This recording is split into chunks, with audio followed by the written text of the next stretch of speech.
everyone, and welcome to the Sunday, day 4, the last day of TFM, the final mission, presented by and ran by Spy Scrims in partnership with Tripwire. Today is the final day. Today, after 4 or 3 other days of pure DI madness, pure DI fun, we have finally come down to the last 8 to see who will be our tournament winners. But before we get there, we're going to have about an hour of fun, some calm before the storm, with our TFM staff team plus some friends. Going to be playing just some rounds of DI for about an hour, just to chill out, have some fun, give them guys some screen time, as they've been very hard working behind the scenes, which we're very thankful for. So for this, I'm going to be joined by Adam, or Irish. Hi. Hello, everyone. He would be playing, however he cannot open the game, so he's going to be here with me, casting with me. And obviously I need to observe it, so there's that. Yeah, I'm excited. I am also very excited. I haven't seen these guys play in a while, so it's fun to see some old faces play the game again. Yeah, I don't feel like I've seen a lot of these players play in the same lobby against each other ever. So this will be fun. Honestly, yeah. But yeah, these are just for fun, just some chill games before the storm, like we say. Yeah. So this isn't the grand finals just yet, and we'll explain how the grand finals works and all of that stuff when we get to it. But for now, just some calm before the storm. Like we say, get these guys that have been working hard behind the scenes, on camera or behind camera. Get them some screen time. See what they're all about, see what they've been doing, and bits and bobs. And yeah, that's about where it is, really. We're just getting a few more peeps in to the lobby. We're trying to fill up a little bit, so there's a few more people on. But yeah, it'll be good. It'll be fun. Yeah. I think we're just getting a few more peeps in before we go, so that would be pretty cool. If anyone that isn't in the grand finals would like to join, I guess the more the merrier, the more fun. Alright, we've apparently not got many people, but that's fine. 1, 2, 3, 4, 5. Got 5 people. For now, that's fine. We're just gonna go. Setting in.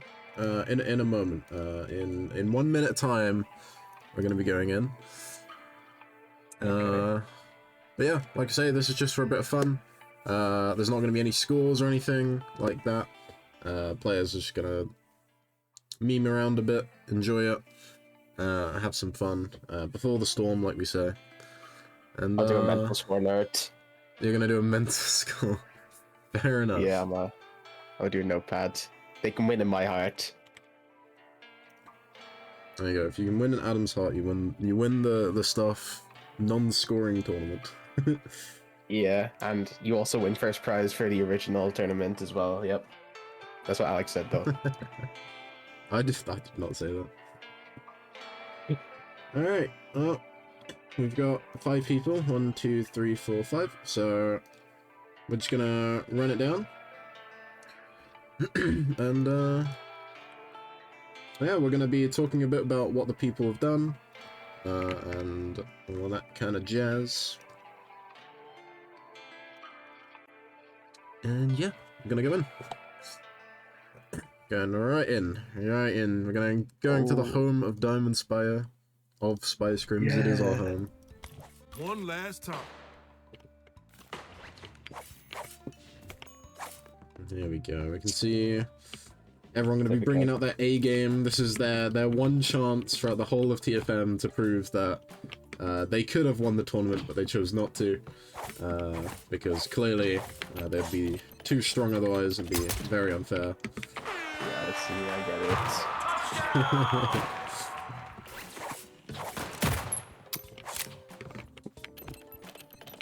it. Yeah, we're gonna basically be going through everyone. We'll start off with the people here, and then we'll basically explaining what they've done for either Spy Scrims, but also mainly TFM. And if there's a few more peeps that aren't in the game right now, so if they join later, we'll go over them. If not, we'll just go over them towards the end. So we'll start off with the person who isn't a TFM member, but a staff member, but nonetheless, oh, they've just disappeared.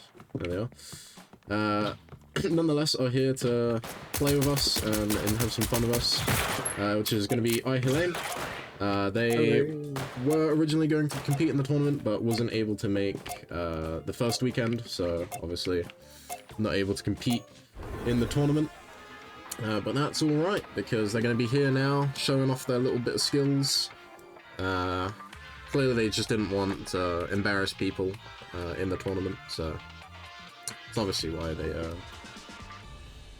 obviously didn't compete. But they're a little helper. They're a helper in Spy Scrims. They help make it and do some bits and bobs behind the scenes with the scrim scene. But that's Helene. Like I say, she's going to be here for a bit of fun, That's my call. some bits and bobs. So it's Helene. They're going to be playing the Yuumi in game 1. Next, we're going to go over to Mr. Autism Man, also known as Sheldon TV, also known as Sheldon. Sheldon, of course, is another owner of Spy Scrims, and has helped a lot with me with getting Spy Scrims off the ground and starting, and helped a lot with Chavez Cup, and has also done quite a bit behind the scenes for TFM and also other events that we have ran. And they're going to be running the Sasori in this first game. Have you got any anything about Sasori on this map, Adam? You're going to be our little stats guy. Okay. With Sasori on this map, I think this is definitely the right weapon. The rooms aren't that claustrophobic, but if you drop an Octo, it probably won't go well. He's not able to get the poison off, although he's dealing some damage, but Rickleman is going to take down the co-CEO of Spy Scrims, and I guess that can bring us on to Rickleman. Mr. TTV Rickleman going to be running his Octo, his new main as of whenever he stopped the maining Cav. So Rickleman has been one of our moderation team and also one of the original helpers for Spy Scrims back before Chavez Cup, back when we first started Spy Scrims as a whole. He's been amazing. He's helped so much with progressing the competitive scene. He's obviously been doing a lot of behind the scenes stuff, so much that I won't even have time to go all through it. And is obviously part of our mod team. Is also a main core mod, one of the main ones as well, one of the leaders in that. Very amazing guy. Probably Spy Scrims wouldn't have been what it is without him, realistically, and his inputs and his thoughts and all that stuff. So it's really nice to have him here. And in terms of TFM, he's done the B stream. If people watch the B stream for groups for groups B and D, and also did losers round 1 for both those groups as well. Both those days last weekend. And he's also the person who does the picture-in-picture observing that we have implemented yesterday, which a lot of people enjoyed, so that's quite nice to see. I like that. I'm glad people enjoy it. One thing to note as well, we have made that slightly bigger. Unfortunately, we can't make it too much bigger, otherwise it looks weird or it covers the expertise. So it's a little bit bigger, but not too much bigger. Yeah. Just as a heads up. And have you got anything about Rickleman's Octo? Weapon 3, Expertise 3, Assume Passive 2? Rick's just really good. You know, I've played against Rick many times. They just always hit their headshot. It just doesn't seem fair sometimes. But he's progressing the game I as will well. say, it does leave you on like 1 HP a lot of the time. So that's a bit unfortunate with that weapon, but Well, that's where the What shots it come is. in. Or the normal Yeah. shots. That's where you want to kind of mix them up. And it seems like Rick's going to have himself a fighting. little fight with Jace Hammer. If Jace Hammer walks in, he's not choosing to. In fact, he's actually chosen to scan him, and the shots are going to be coming out between two of our scorekeepers in this tournament. Rickleman's going to take the hiding inside of the purple room, but Jace has a purple keycard and has taken him down, and couldn't have written the script any better, because I guess that leads us on to Jace Hammer. Jace Hammer is another main core mod and Spire Scrims mod. In terms of TFM, he is a tournament organizer, along with Rick and myself and Sheldon. He's helped progress the competitive scene in a bit of a different way. He's helped progress it by making sure that scrims are able to run, making sure that everything's fair for everyone, and giving that kind of third-person perspective that typically you don't really get in a lot of other competitive scenes. So Jace has been amazing for that. He's also been just amazing giving ideas, working with ideas, communicating, all of that beautiful stuff. Without Jace, we probably wouldn't have any scores being done. Poor Mars, who we'll get to later, would be doing it all on their own. And obviously, the more scorekeepers, the more chance there is for less mistakes, and obviously less mistakes for a tournament is preferred. So if there's anytime anything goes wrong with the scores during TFM, blame Jace. He's also the script writer for the tournament, so if anyone that wins that you wish didn't, it's Jace's fault. Yeah. Because he obviously read the script. He's a very good writer. I mean, I didn't agree with the RNG win, but I mean, oops. I mean, didn't mean that to- was the first draft. Like, we've gone through a few now. And then Helene can compete. But then Helene had to drop.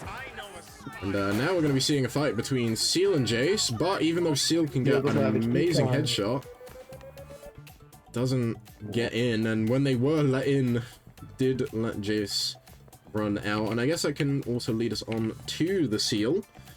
Seal hasn't played this game for a very long time, but is one of our main casters, one of our main guys. Everyone loves him when he's on the cast, and he will be casting the finals today.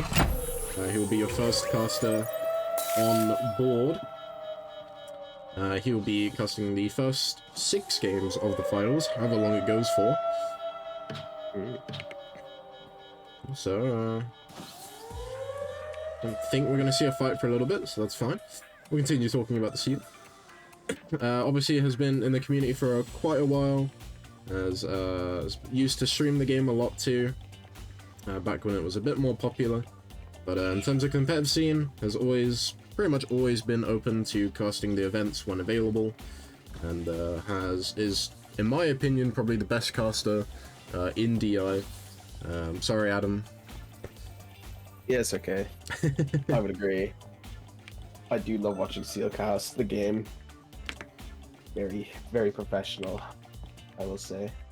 Yeah, he is very good. He is very, very good. Oh, fight breaks there between Helene and Jace. Oh my god. Jace absolutely melts Helene. Why was Jace not in the tournament? What's happened? Like, I think Jace just knew that they'd be too strong, that like they'd dominate every lobby they'd be in, like nobody else would have a chance. So I guess they're suppressing their skills by just being in the behind the scenes. Indeed.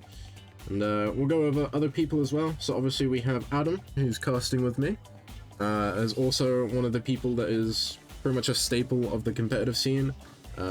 Used to compete in pretty much nearly off every scrim, and when it comes to TFM is obviously one of our casters. Has been casting quite a few rounds. First time casting as well. Yeah. Anything, I'm pretty sure. I don't think you've casted anything else. No, never in my life. So there you My go. first time. First time caster, and we love him.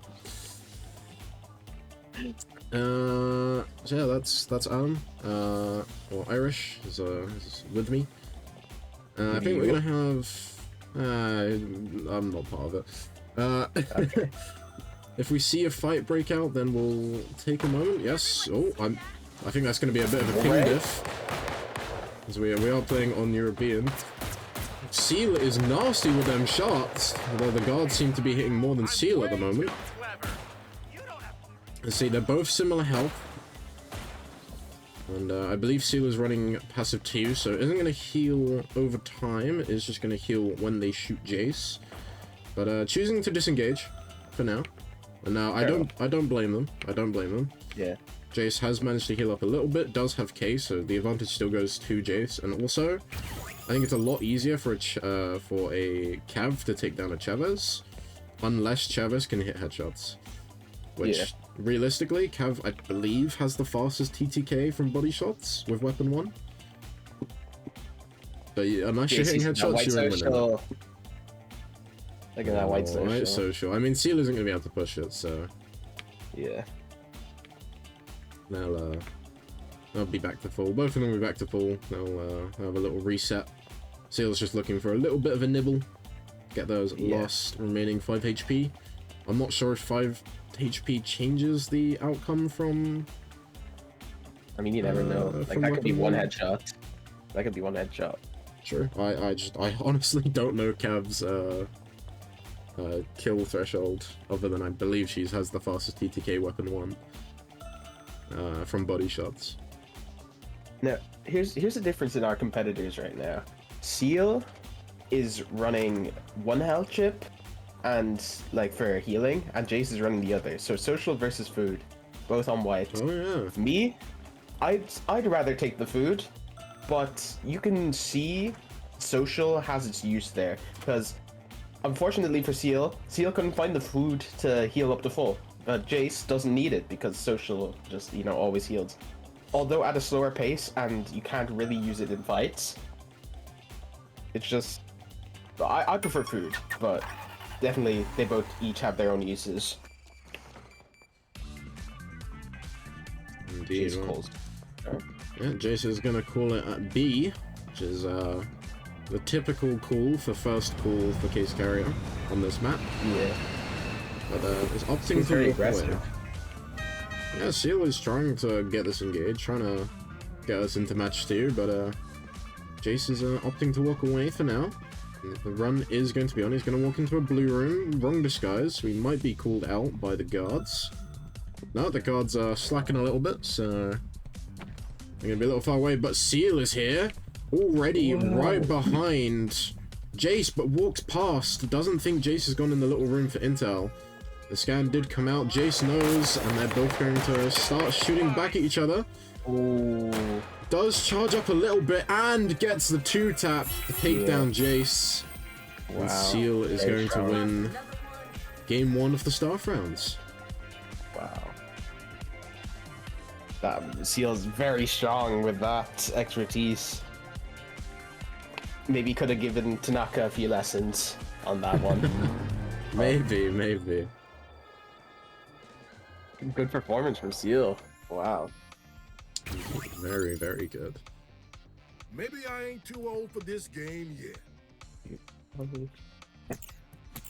Oh, let me go back. So that was game 1. We're going to go into a second round, because we're just going to keep basically rotating through. So I'm just going to have some fun for an hour, basically until that timer is up. Well, not up, but near up. We're just going to be having some fun, playing some rounds, doing some bits and bobs. And the scores are in. Oh yeah. So we have Seal with 7 points. We have Jace with 5 points. We have Rick and Helene with 2 points. And Sheldon, unfortunately, did not get a point from that one, in my head. No, he died very early, so he wouldn't have. Which is a bit unfortunate, but it's okay, it's okay. It's okay. Alright, we're gonna go into another round. Another game, another round. I'm gonna go over to... Oh. Might not be going into another round. It's, Oh, no, we are. Okay. So, weird DI bug where it said we were loading, then it said we wasn't, and then we loaded in anyway. Or at least I hope people loaded in. We'll find out. Yep, people loaded in. Good. So I want to push Helene. Hold on. There we go.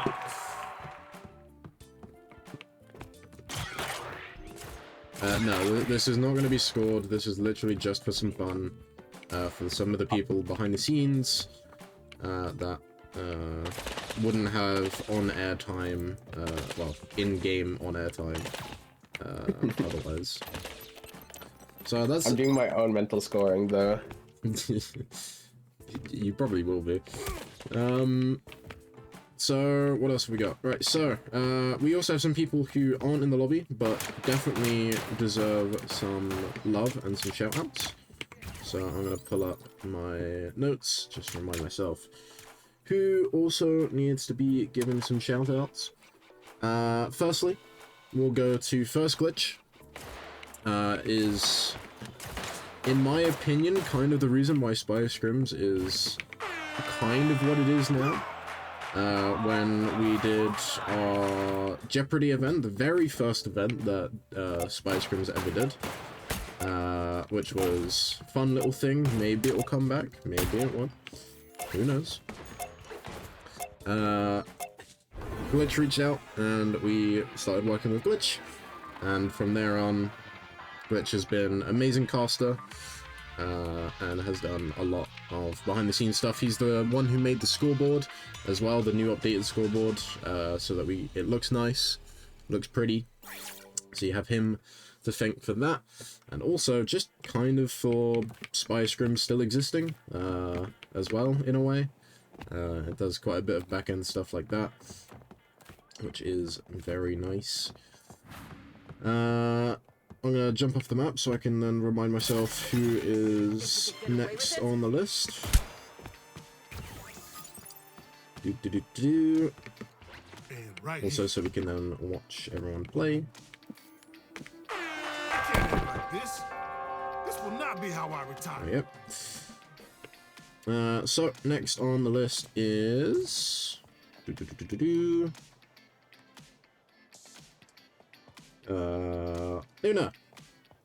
Lunar Eclipse. They have helped a lot with Spire Scrims in the sense of they had made these scoring bot. They've worked very hard on that bot, and there has been so many issues that they've had to tackle with the bot that they have managed to fix, and they fix it quite efficiently as well. So, and genuinely, without that bot, it can take much longer to do scores from a scorekeeper's perspective. So if anyone has competed in either this tournament or in any scrims or any past event that's been in since the bot has been made, you have purely Luna to thank for that, and to thank for trying to fix all of the small bugs and issues that seem to plague the bot every single day. And we actually have another fight breaking out between Rick and Sheldon again. Rick is able to get in and will take down Sheldon yet again. Sheldon is clearly not locked in or warmed up. Yeah, that is Luna. They also help with some scorekeeping stuff during TFM, and also just help with the moderation of both Spire and also main chord. Next on my list, another person that has been scorekeeping this tournament and has pretty much been keeping everything under control behind the scenes, along with Jace, has been Flooded Mars. They were originally going to compete, but they instead would have preferred to work behind the scenes, work with the staff team, and may I say I'm incredibly thankful that they have. Having two people score TFM has been a lot easier and a lot more doable. It's very hard for people to score solo, especially when there's a bit of a time constraint, right? We need people to kind of build up and be scored correctly, and that's exactly what Flooded Mars have been doing. Maybe they'll join later. I assume they're sleeping after a very long day yesterday, but they have been behind the scenes scoring, and genuinely would have taken a lot longer yesterday if them and Jace wasn't behind the scenes scoring the players and the event. And also, just from both of them, the communication has been incredible. Both amazing people to work with, and I'm very glad that we have been able to. Now, we might see a collision from Seal and Rick. Maybe not. Oh, no, we will. Rick has opened the door and does instantly know that that's Seal. Countering with the goggles. Wow. It's going to take down the Seal. No double winner this time. Quite unfortunate. By the way, I believe everyone but Helene is in a VC with each other in this lobby, so they probably are going to be shouting at each other, which is quite funny. Yeah. I wonder if we can get a comms check. A comms check would be quite funny. So Helene going to take the shot. Helene is not going to take the shot while Rickman... No, never mind. Does take the shot. We're using weapon 2 as well, which they've been experimenting with for a little bit, and they are hitting all of the shots that they need to hit. Is Rick already...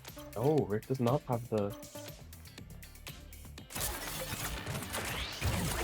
Rick is going to go down to Helene. It's just up to Jace from the staff team to take down Helene, and they are actually kind of running near each other. Speaking of... Jace might have seen that. Definitely has seen that. Definitely seen it now. Oh, we'll probably chase this down, but, I guess. But loses Helene. Doesn't know where Helene's gone. Why? But there's a bait box there as well. Someone's using bait box. Oh, I see. Alright, who else is on my list of people? Have I missed anyone, Adam? RNG, I guess. Who? Who? Yes, RNG is a player in the tournament, which is why he's not playing here. Also because I don't think from a player's perspective you want to play in some fun rounds before you go into the grand final in a tournament. But obviously he's also had some on-screen air time, so doesn't need to have more. RNG built and created the format along with me for the tournament. We spent a ridiculous amount of time trying to figure out all different forms of formats for different groups of players, and we had a very long few days of discussion about that. Also made the little table that you can see in the Google Doc that explains all the rules and the formatting for the tournament with their very nice tablet and pen. But also just promoting Spires Scrims for the last year and a month since we basically started. Has basically partook in nearly enough every scrim that we've hosted. And obviously every single event has been a part of as well. I actually don't think he's not been in an event in one way or another, whether it be casting or competing. So yeah, again, just another person that literally has built Spires Scrims from the ground up, along with everyone else that we basically have seen and said about. Scrims, like lobbies going every week, probably wouldn't be possible and is consistently 5 minutes late without RNG. So I do give my much thanks, and as much stuff that I give RNG here is amazing, and I am incredibly thankful for the work that he has done with us and for us, both for TFM and for just general Spires Scrim stuff. And then that kind of brings us on to people who deserve some honorable mentions. Shani has been part of a mod team, was supposed to be here this weekend with us as well. Unfortunately, had some last minute work change-ups, so isn't able to. But still is worthy of a honorable mention indeed. Iris Project as well. They also deserve an honorable mention. Obviously, someone else that owns Spy Scrims has been helping us from the get-go, and has basically also helped build this event. There's another person I would also like to give a personal thank you to, and it is my uni friend, or, well, not uni friend, but friend from uni, by the name of Jake. He's the one who has basically made all of the OBS graphics that you see, that we've been using for the last about 8 months. It's genuinely all down to him, all thanks to him. Also helping me set up OBS, make sure things work, look pretty. It's all thank you to him. I know he won't be watching because he doesn't really watch these kind of stuff, but still want to give a personal thank you to them. Yeah. And I think that lists everyone. There's been an odd few people as well who have kind of helped give outside opinions as well. Maddie, for example, is one of them. If I ever need an audio thing or need a third opinion from someone that is not part of the scene, not part of the community, really, all of that stuff, she's basically the one who deals with that. And, wait, don't forget the biggest thanks of all, Tripwire.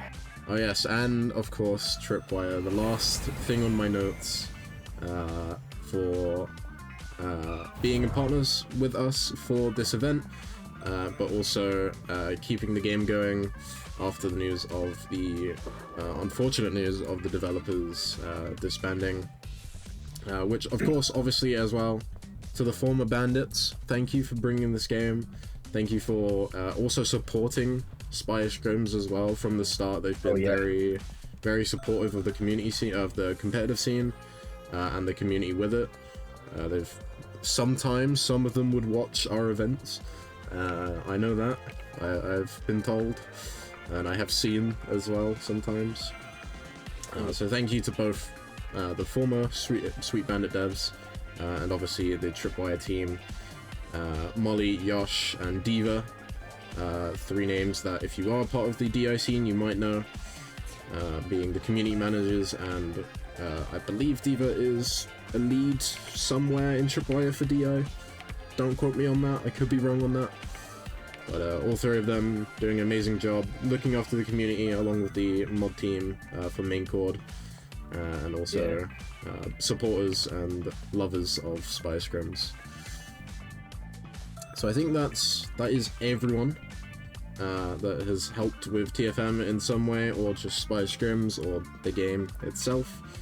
Obviously, we have all of the participants who took in partook in the tournament as well. There's a special little thing for those and for everyone right at the end of the stream. So I think we're gonna have a great fight breakout. So I'll talk about the end of the stream in a moment. But Helene has been using and demolishes Jace, who again just can't close out the last fight, which will take us into game number 3.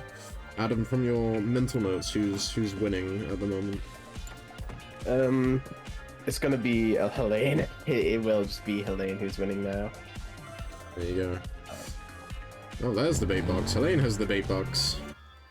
Wow. Sneaky little guy. Alright, sorry, just the scores are coming in right now. Oh yeah, Brute getting the force is nothing screenshots, against precision. Yeah. going through them. Oh, alright, scores are in. Who is it? Yep. It's Helene with 11 points, Seal with 9 points, Jace with 7 points, Rick with 5, and Shell with the 1 bolt team done. It's not enough.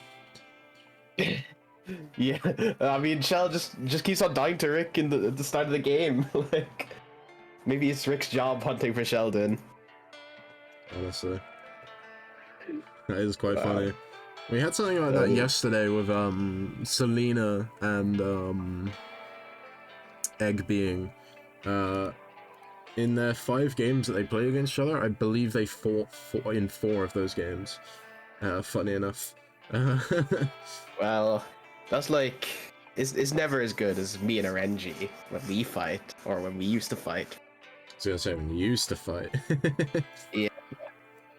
For anyone who doesn't Java- know, Adam can't load the game anymore. Easy anti-cheat stops him from loading it, so... Don't. It's okay, guys. Don't be sad. It's okay, Someone had guys. to nerf him. It's okay. Someone had to nerf you. Just sucks that Yeah. it had to be that. Yeah, it's okay though. I get to cast now. Yeah. I get to watch the game, which is actually a lot more enjoyable than playing in it. Well, from a nerves perspective, definitely more enjoyable watching it than playing. But I don't know. Being a competitor has its pros. Anyway, I mean, unfortunately, you're not gonna get paid now. no. It's okay. Oh. Oh well, we're going into another round. Going to hard sell morning, and I guess we can take a moment to. We'll say all this later on again, but we'll take a moment to talk about.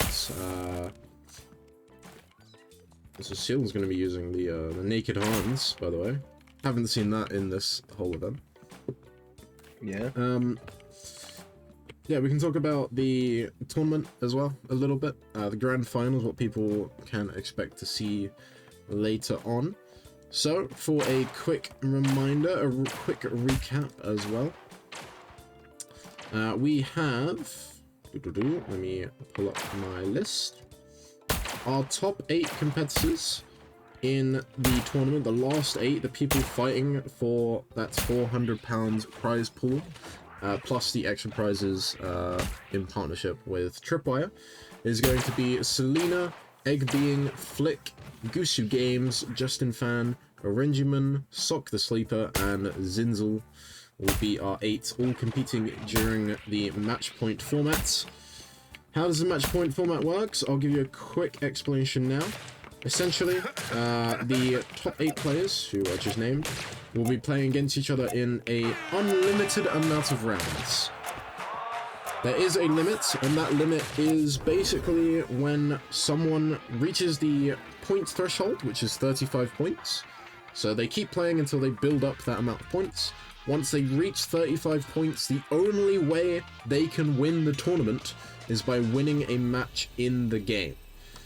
Which is easier said than done, because especially if you're the only one on match point, I'm going to steal this ammo so no one else can get it.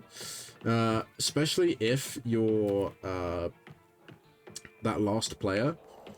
Sorry, you're the only player on match point. Everyone realistically will be trying to hunt you down and try and get you eliminated. As if you have even the slightest chance of winning in the in that match, or any match after reaching 35, you can just end the whole tournament. And that can be it. This literally, mathematically, could end in about 4 games. That will take a masterclass from people, but it is theoretically possible. Yeah. The fastest it's been done is by Orenji with 7, where they had to build up to 30 points. The longest is 13 from Janky, who the threshold was 35 points, but they came into it with a bonus 5. So in my mind, it was basically the same level of how fast they had to get it.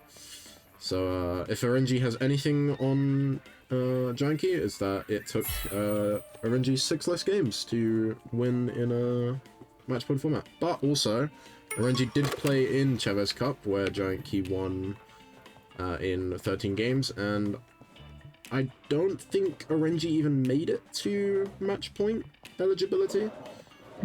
I could be wrong. He got 5th, and from my memory, only the top 4 was ever in match point eligibility. Way to take a jab at a Renji, man. Jeez. I'll take a jab at everyone. I mean, I can take a jab at Rick. Lemon was the first one to reach the threshold and just couldn't close out a game. Oh, okay. You made a really bad, easily to fix mistake. Okay, so let's be nice to the staff from now on, yeah? Let's be nice to the staff from now on. We do not need to mention what I did wrong. You can mention what other people did wrong. I'm fine with that. And then Skitto Larson also. They just couldn't close it out. Whenever they took a fight while I'm being a match point, they panicked and couldn't close it, so... And then everyone else just either, well, just didn't make it to match point eligibility, so Giant Key managed to close it out in a 1v1 against Goose, as they basically got Goose to such a low amount of HP and then took the opportunity to run and get an extract before Goose could realistically do anything. And speaking of, Goose is back in this tournament, had just about scraped their way into this grand finals in 43 minutes time. Like, they just about got in. They came 4th from the losers round 4, which is just enough to get in, and they've just about did it. And they have competed in match point format twice before, same with Orenji, and then Flick has competed in it once, and none of them have... Oh, sorry, Orenji has won a match point format, but has not won a match point format with a initial rounds behind it. The Cat 5 Invitational was 5 players invited to play in the match point format. So technically, in terms of a bracketed format tournament, we are guaranteed a new winner. In terms of match point format, we aren't necessarily guaranteed just yet, and also Sheldon sees this, surely. Yeah, come on. This is your chance to put points up in my mind. There we go. Sheldon's playing Cav, by the way. What? He gets stuck! Oh, what are you stuck on? He got stuck! I'm so angry. And that's why Sheldon doesn't play Cavalier. I'm so bad. I'm actually so bad with him. That's so upsetting. It is a little bit. It's gonna be between Rick, a Seal, and a Jace now, and our final 3 players. See who can take it out. And Jace, again, making the top 3, maybe top 2 as well, if either Seal or Rick goes down next. So, Jace has been very good at the consistency game, which, in the grand finals, building up to 35 points, you cannot have even one game bad. You have to have every game consistent, because the faster that anyone can close out the tournament, obviously you want it to be you, the faster that you can close out the tournament, the less strain that you're going to have, and the less pressure that you're going to feel. But, I mean, obviously I've never competed with a match point format, but I'd imagine that being the only person on match point is going to be extremely stressful. You're going to have 7 other players, maybe not even fighting you ever, just to try and eliminate you, just so that the tournament can continue. Right? Because if anyone on match point eligibility does win, that's it. Game, set, match. And Jace has again got top 2 in the placements. Third time's the luck, third time's the try. Will they be able to get the win this time? It is against Rick, who has been putting on a masterclass with the Octo so far. Yeah, like, honestly. Rick's really good. He's really good with the Octo, man. Should also mention as well, Rick was also going to be partaking in the event. And just like Mars decided that they would prefer to be behind the stage, be staff. And holy moly am I glad that Rick did that. Having the B stream and having everything that Rick's done for mainstream as well with the play and play cam has been incredible. And there we go, the fight's breaking out. Jace, again, just not able to close it out, getting second for a 3rd time in a row.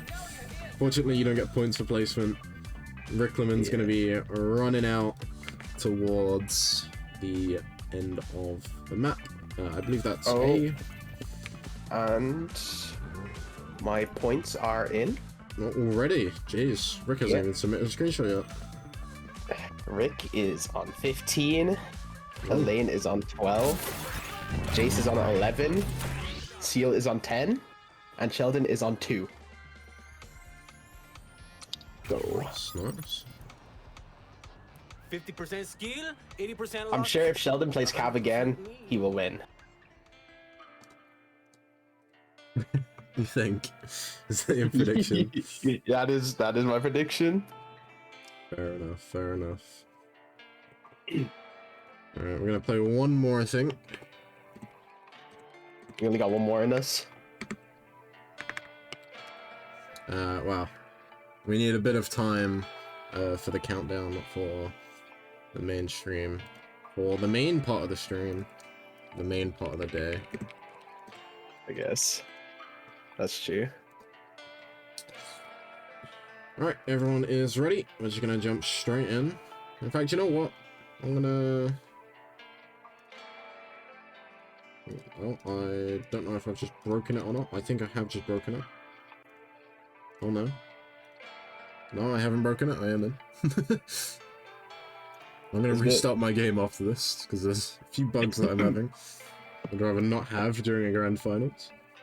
To be fair, we haven't had too many issues with the custom games in TFM. And I can't speak for Rick, but I can speak for me. Speaking of Rick, here he is. Give him a little slap on the head. So this is the make or break round. Yeah, everyone's on match point. Whoever wins this is going to take home the Star TFM tournament, and if it's Elaine, then that kind of just puts everyone else to shame. Helene is the middleman. Elaine is in second right now, so... What do you mean? They're all on match point. It's anyone's game. That's true, but in all points, Helene is second. Wayne disappeared. Whoa. He's magic. That's a magic trick right there.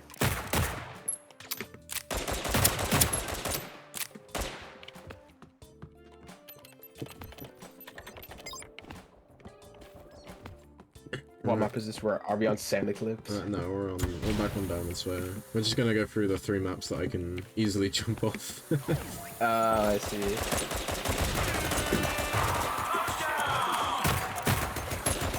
Because players, of course, don't need. Oh, these players don't need to stand still at the start. They just need to. Just need to win now. Like that's all that's left. They all need a win. Whoever wins the TFM staff tournament. They've had their 3 warm-up games. They know the matchups now. I don't think they've really done research, but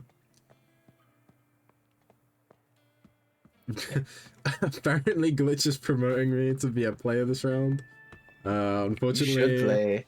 Unfortunately, the only thing I'm good for is jumping off the map. No. There's a delay and he won't see it. Well, I did see it. I just chose not to. Because this isn't about me. This is about these guys. Also, I'm not on match point, so you know it's like. Yeah, I mean you're only 2 points away from Sheldon though. So because he only has 2 points. Yeah. But unfortunately, the match point threshold is 1 point, so Ah. it is what it is. And it resets after every game, and specifically only applies at round 4. Yeah. So. Will we see Rick and Sheldon fight again? We didn't see it last game. I was missing that. That's true. Watch Sheldon but come Sheldon's into the this cat. now. Yeah, watch him come into this now, dying like near the start of every game, and then winning the whole TFM staff tournament. I'm calling it now. It's gonna happen. So we're standing still. There isn't a ping waiting.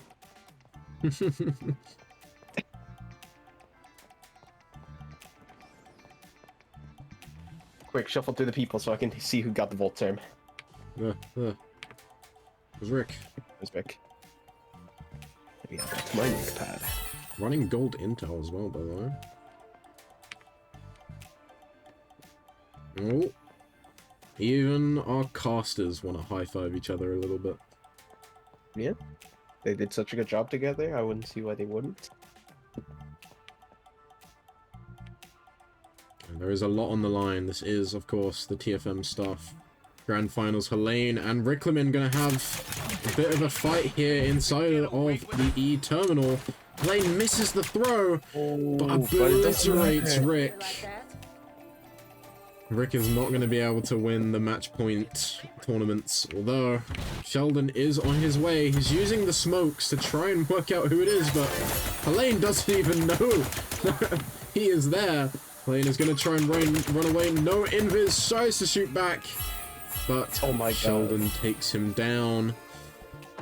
3 players remaining to see who will be your TFM staff tournament winner. Could be Sheldon. It could be Sheldon. The most useless passive I've seen in my life. Is that Jammer? Yeah, I'm pretty sure it's Jammer. Pretty sure. They were right here a minute ago.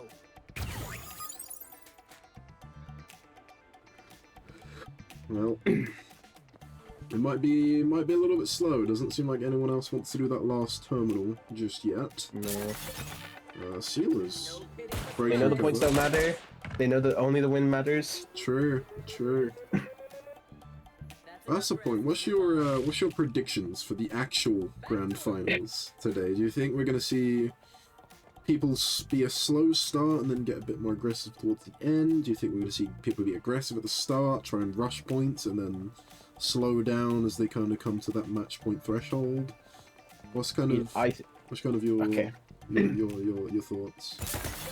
I think people might do what Turkish did yesterday and hold the game. So if you're a package, you just hold the game until it ends. Nobody wins. I think we might see more of that. But for the points, I think people are going to start aggressive. Well, not a lot of people. Some people passive get their 1 to 3 points. But I think people like Orenji or maybe Selena will maybe be a bit aggressive to get the most points they can. I mean, if I was Selena, I'd be like, I'm going aggressive. Speaking of being aggressive, Jace and Sheldon find themselves in a bit of a fight. And a fight that will continue to break out. Jace on such low HP is going to ultimately go down. It's going to be between the 2 casters to see who can win out the rest of this TFM staff tournament. Still 1 terminal to go. I think it's A. I think it is A. I don't think anyone's been near the top floor since the beginning of this.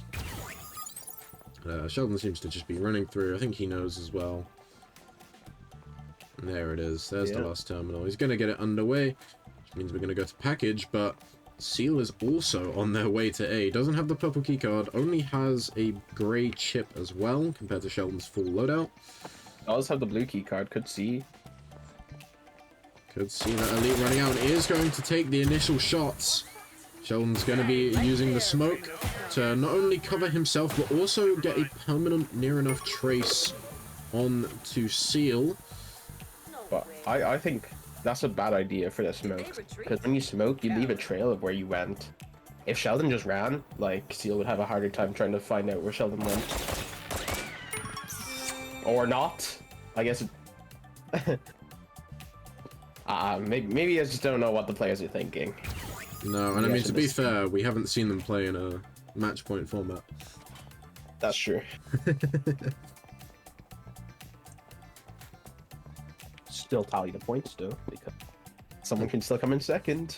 That is true, that is true. I mean, Sheldon basically has to win this game to come first. Yeah. Seal is probably third, right? I'd imagine. So if they can get podium, then I think they'll be second. Yeah, most likely. So Sheldon's fighting for first or last, and Seal is fighting for third, second, and first.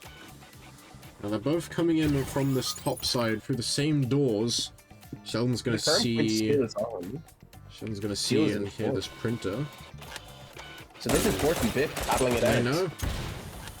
They know. They're both not. Well, I mean, Sheldon's not able to hit any shots, and Seal is going to be your staff winner for the TFM staff team. There you go. He has done it. All odds against him. Hasn't played the game in a very long time, and has won when it matters the absolute most. He has done it. There you go. That's what happens when you cast all these tournaments, right? You know how people should play. You know what to do. You know what needs to be done and what doesn't need to be done. So that's going to be it for the staff games.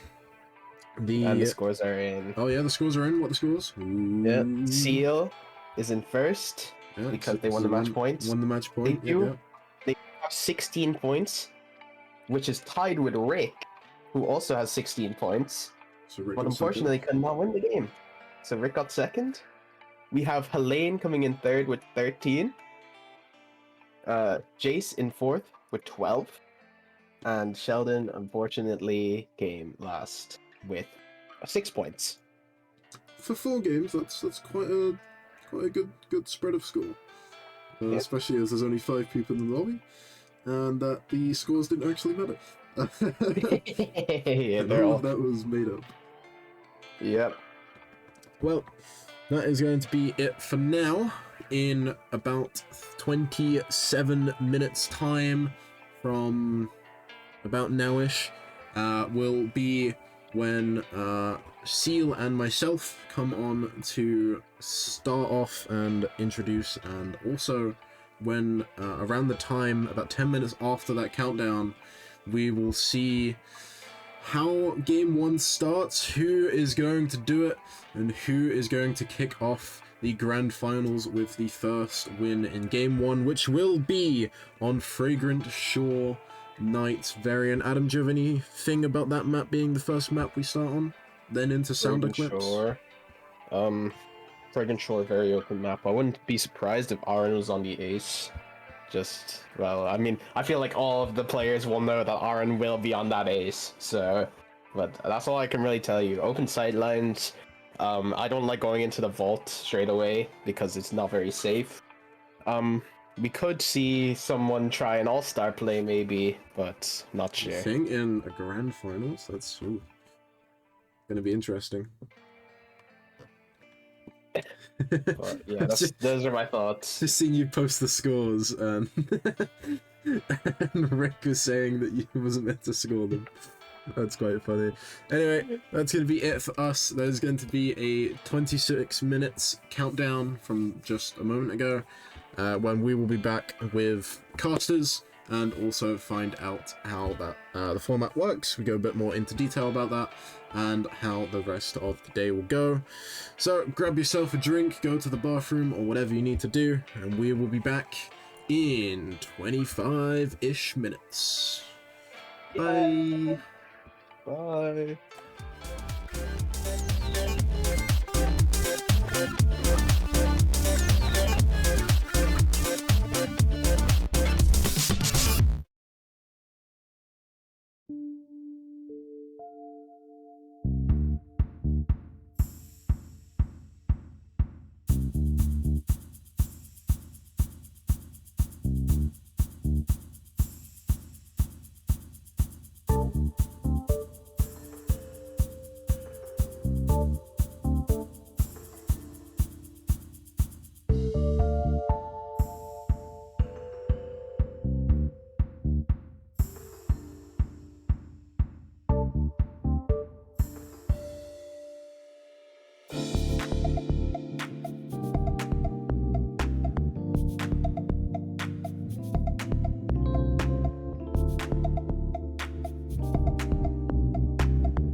It's simple, unlimited earning potential.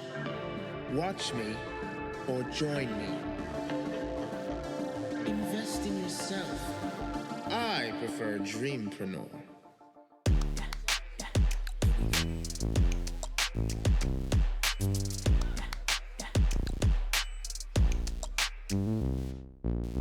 Just want the money, don't want your love. Gotta catch my flight and watch you all from above. Swimming in champagne, don't know your pain.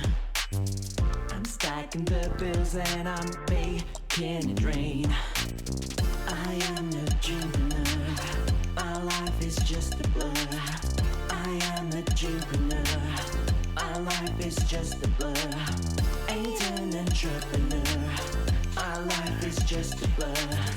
Ain't an entrepreneur, I am a dreamer.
Hello, everybody, and welcome back to the grand finals of the tournament for the final mission.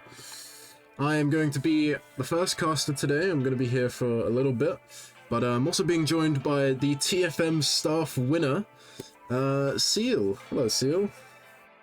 Yo, excited to be the TFM staff winner, I guess. Yeah, because of Adam was reading the points. There you go. So it's going to be us casting today, and we have ourselves some exciting, amazing games. Of course, to have the games, we need some players. And Seal, if you will, please take us through who we should be expecting to see today, and maybe a little bit of what you know about them as well. Yeah, absolutely. So yeah, we got our grand finalists here. This is our top 8 of the tournament. 32 Valiant competitors, 24 eliminated and 8 remaining. So these are 8 of the best deceiving players to ever play the game. We have a fantastic lobby here. And up first, new to Spice Scrims and tournament play in general, but easily considered one of the best players. In general, we have Selena here. And Selena winning that winners round 2, round 3, snagging herself 5 points and the first choice of map pick. So yeah, Selena, a very well-known red main, and a very scary person in this lobby. Next up, Arenjiman. He is a Spice Scrims mainstay. One of the most tactical players in the lobby. Great player. Very, very strong all-rounder. Very versatile in his agent picks as well. I'm excited to see what we're going to get out of Arenji today. Next up, Sock the Sleeper, also known as Sock the Sniper. Very well-known Hands player. Hands a deadly agent, and Sock plays into absolute peak efficiency sometimes, like absolutely deleting people. So yeah, excited to see him. Egg being here on that 2 points, so coming fourth in our winners lobby. Egg being another very versatile player. Definitely think plays a little bit more on the patient side, but it's obviously worked out for them so far because they are in the final 8. So yeah, looking forward to seeing what we get out of them as well. Next up we have Zinzu. And they came through in our losers bracket. So we have the 4 players on the bottom half of the screen all came through from the losers bracket. So those guys have been through some grueling challenges, but they're still here, and everybody has a great shot to win the finals here. Zinzu, great player again. Also a little bit more newer to the Spice Scrims scene. But yeah, we've been seeing them putting in some serious work in these lobbies. So yeah, that's going to be great. Next up we have Flick. Flick is... again, everyone who's played is so good, but Flick, very, very, very strong player. Great aim. Also plays quite a lot of red. Some other agent picks as well. Always someone to look out for. He can win any 1v1 fight, that's for sure. So always in with a shot.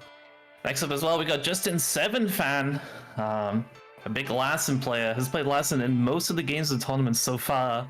Has a very unique style on Lassen, I have to say. Maybe a little bit different to how we've seen Lassen played in the past, but it's worked out really well for him. Making great use of that expertise too to kind of set up some really great fights for himself. It's been, made some really fantastic plays so far. And last and definitely not least, we have Gusu Games. Goose, another mainstay of the Spice Scrims community. A great Madame Zhu player, has some other agent picks up his sleeve. Again, very versatile player, great strategist, great. He's really great at reading the game.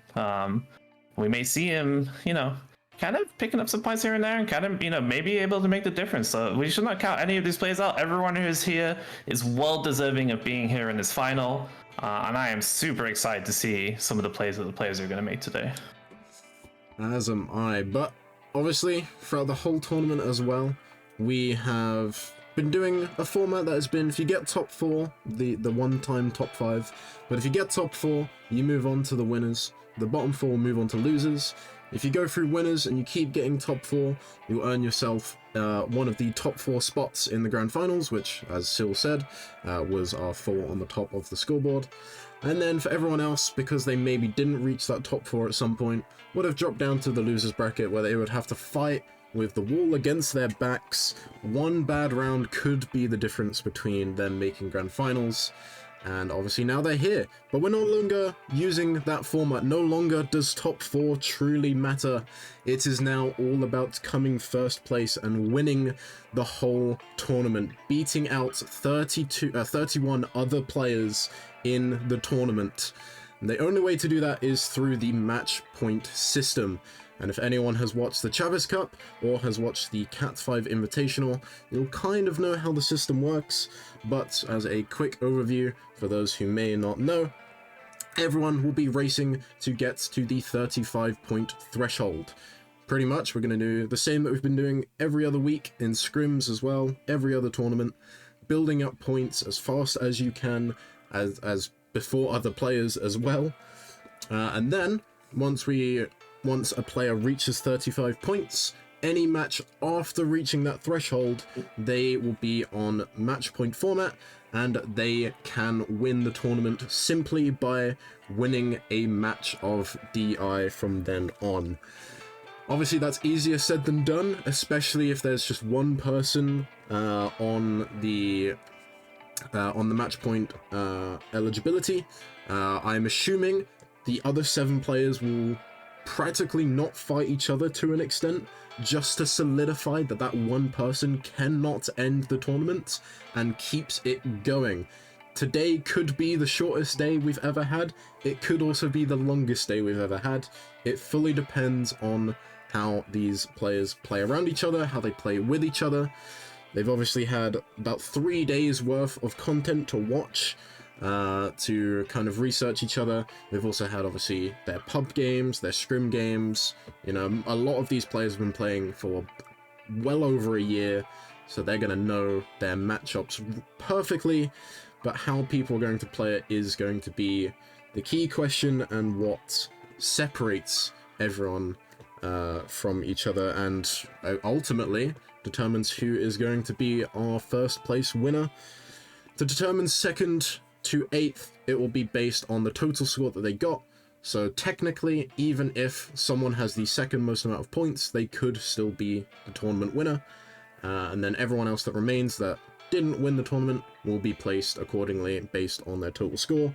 So even if you do go over the match point threshold and you are on match point eligibility, you still want to be building up points, because even if you don't get 1st, you can still guarantee yourself a spot in 2nd, 3rd, 4th, 5th, etc.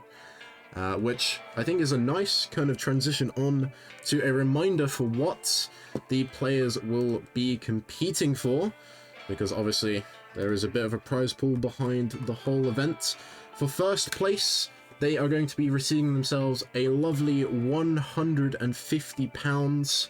However that converts, I do not know. The pound is not looking good at the moment, but that is the prize for 1st place. And they are also going to be receiving themselves a free game, as in partnership with Tripwire, from any of their catalog games that is still available and they are able to provide. And that does also include the upcoming Killing Floor 3 that they will be releasing hopefully sometime soon. 2nd place is going to earn themselves £100, which is still a lot of money for me especially.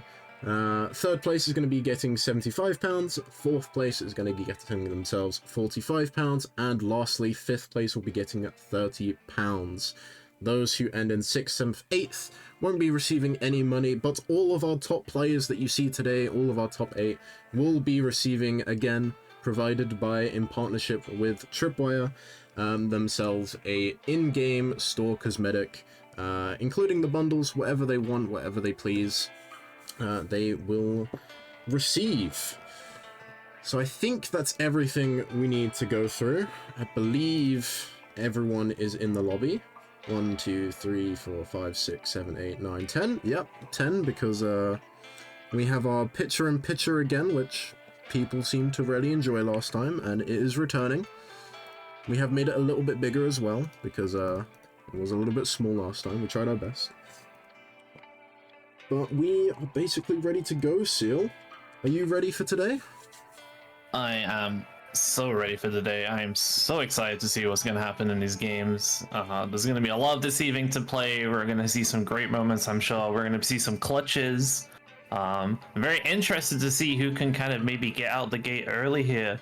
Who's going to get like a first or maybe second good game, get some early points in, and maybe settle into the finals. Because, yeah, I mean, you know, for some of these people, they may have never played a grand finals in a competitive tournament with money on the line before. So there's a lot to play for. There's a lot of maybe going to be some early nerves and stuff, which is completely understandable. So yeah, I'm hoping we get all the players settled in and everyone starts playing their best to see Vink. And if we do that, we're going to have a fantastic final here.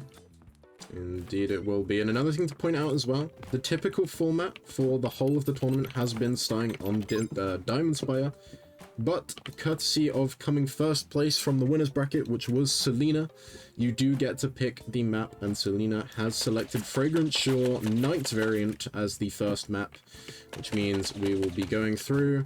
Next round will be Sound Eclipse, then will be Hard Cell, the Night variant, then we'll go back to Diamond Spire, and then lastly Silver Reef, and that map order will continue, and the variants of the map will change if the one before whatever one we played, it will change for the next one. So if we go back to Silver Reef, then, sorry, not Silver Reef, Fragrant Shore, then we'll be playing the day variant, same with Hard Cell, and so on. The players seem to be ready. Everyone seems to be in. The match is 10 seconds away from starting, and I couldn't imagine how scary it is for the players right now. It must be horrifying to be in this kind of situation. I mean, the first game is really gonna, I'd imagine, kind of settle the nerves, right? This could be, you know, this could be a really early, really huge gain lead for some people, and it could also be a 0-point game for others, which ultimately will just kind of lead to some issues, realistically. You don't want to be starting off bad. That is true, but also the match point format here is just anything can happen, you know, like if you just can keep yourself, you know, try and keep competitive, there's always a chance, right? I mean, sometimes someone can get the match point and they just cannot find that win. As you see, our lovely observers here eventually getting up the map, and then we're going to be straight into the games. We're going to be looking at some Asian picks right now. As we see, yeah, Egg being playing that red. Flick is on the Octo. We haven't seen too much Octo in this tournament, so that's pretty cool. Justin Seven Fan on the Lassen, that's completely expected. We probably might see him only play Lassen in his final. Very proficient on that agent. Goose on his trademark Madame Zhu, Echelon 100.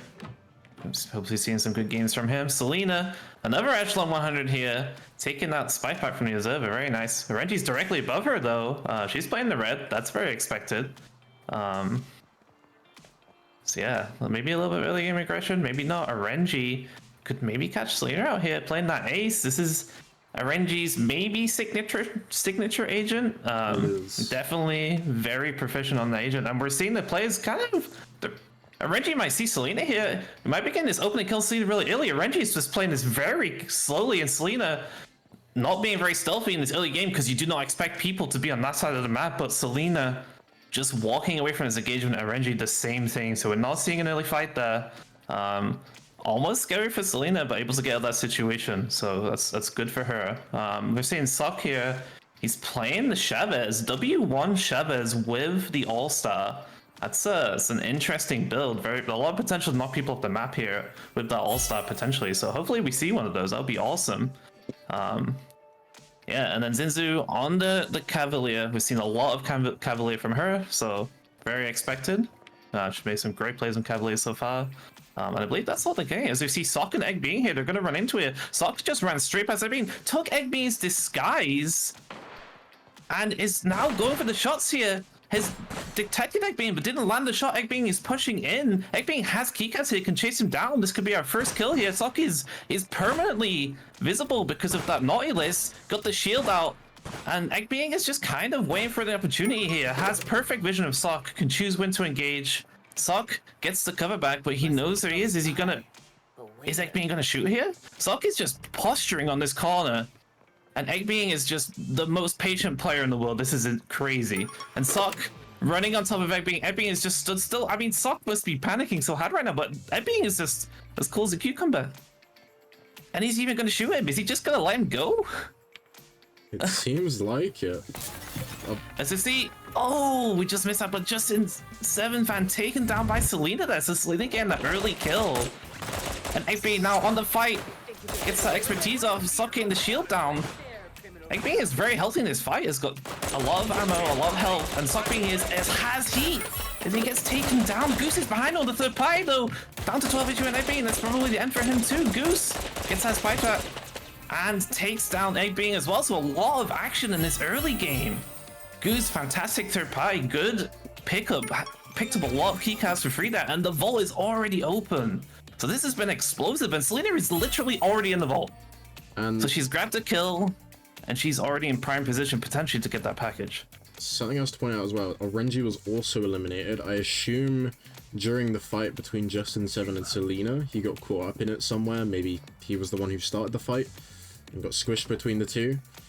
But regardless, it was Selena that came on top on that far side of the map. We did miss a little bit of it. We saw Justin fall, but in terms of everyone else though, we got 4 players remaining in this first game, and this, I'll be honest, did not expect it to be this heavy of fighting at the start of the game.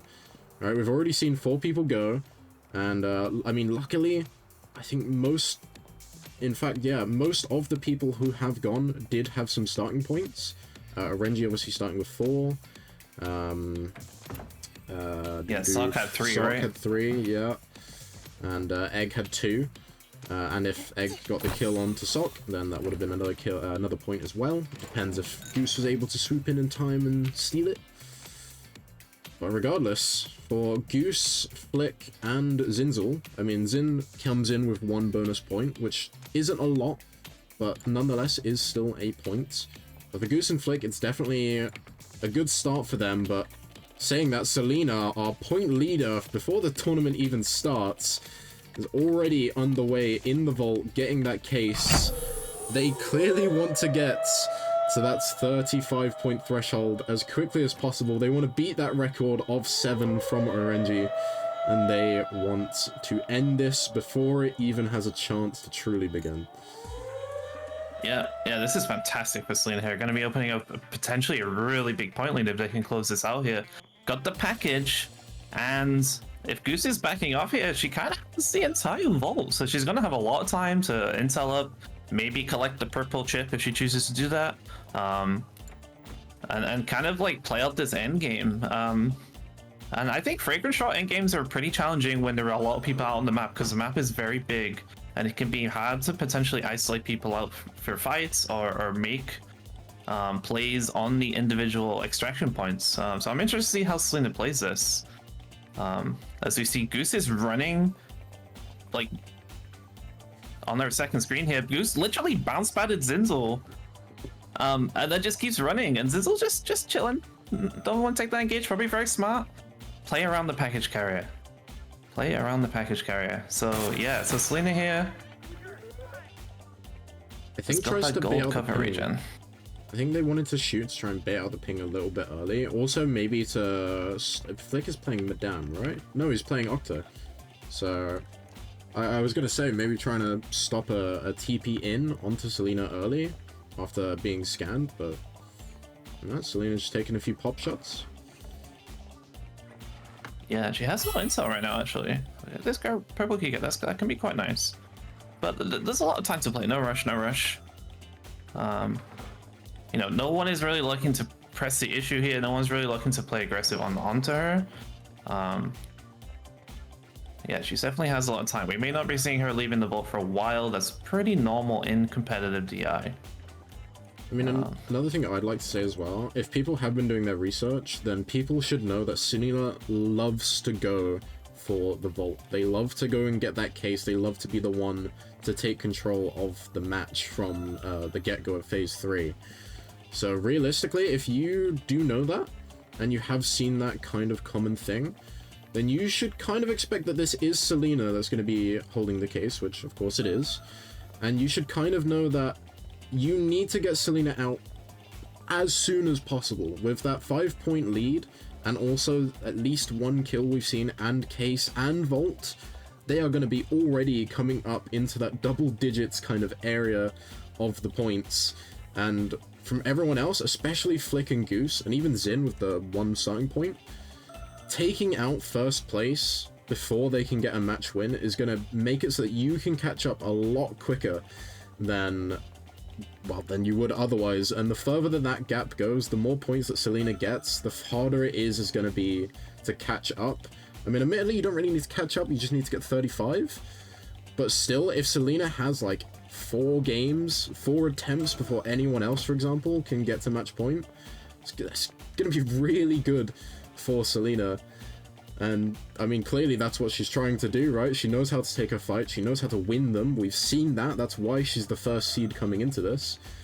And just the amount of, I mean, yesterday, technically, Selena could have won the tournament in 4. Technically. So will we see that today? Or will we not? It's pretty crazy. She does get a clean exit from the vault, which on this map can be pretty hard, but no one really on the dock side. Again, the intel situation is not always great. She had 10, she's been very aggressively scanning, she's down to 1. And I think she was already in this area, so I don't know how much intel will be available for her on this side of the map if she kind of did this guard. Remember, she killed Justin Seven Fan, that's his buddy right on the floor right there. So, but Goose here is on the aggression. She has no intel now, but going for the fight here. And oh my god, so proficient. That W2 is insane when you land those shots and takes out Goose in literally 4 hits. Goose going for that fight, Selena able to kind of get the drop on him and just takes him out so quickly. That's so good for her. Full intel, drop her down to Zinzu. Now this is classic Selena getting the aggression now. Oh, that's so unlucky. Zinzu running through a civilian and Selena actually takes out the civilian. Backs up a little bit, maybe to get some more intel and make sure that she doesn't have Heat 1 for any more future engagements. And it has been called Sedox. It is going to be the closest auto call. There's still 2 players. Still 2 players that really do need these points. I mean, admittedly, everyone needs the points, but these are the ones that are going to be behind from the get-go. And Selena's already taking the fight again. Going aggressive on Zinzu again here. Zinzu's bounce pad shield. Selena has her own bounce pad will follow. Zinzu's trying to get the juke. It's not really getting damage. Goes to the bounce pad again, but misses it. And Zinzu, sorry, Selena takes down Zinzu. So now she's in a 1-on-1 with Flick. And this is just what you expect out of Selena. She is so aggressive with the package. I love this playstyle. She's not trying to force a crazy extract with 4 people alive or 3 other people alive. She's just isolating players and getting them into that 1v1 fight. And Selena is just so deadly in these situations. And now it's all up to Flick to maybe deny her that first win. I do like the agent matchup for Flick. He has the Octo, he has the goggles, he has the W3, which maybe at the right range can have an advantage over Selena here. But Selena again just going aggressive.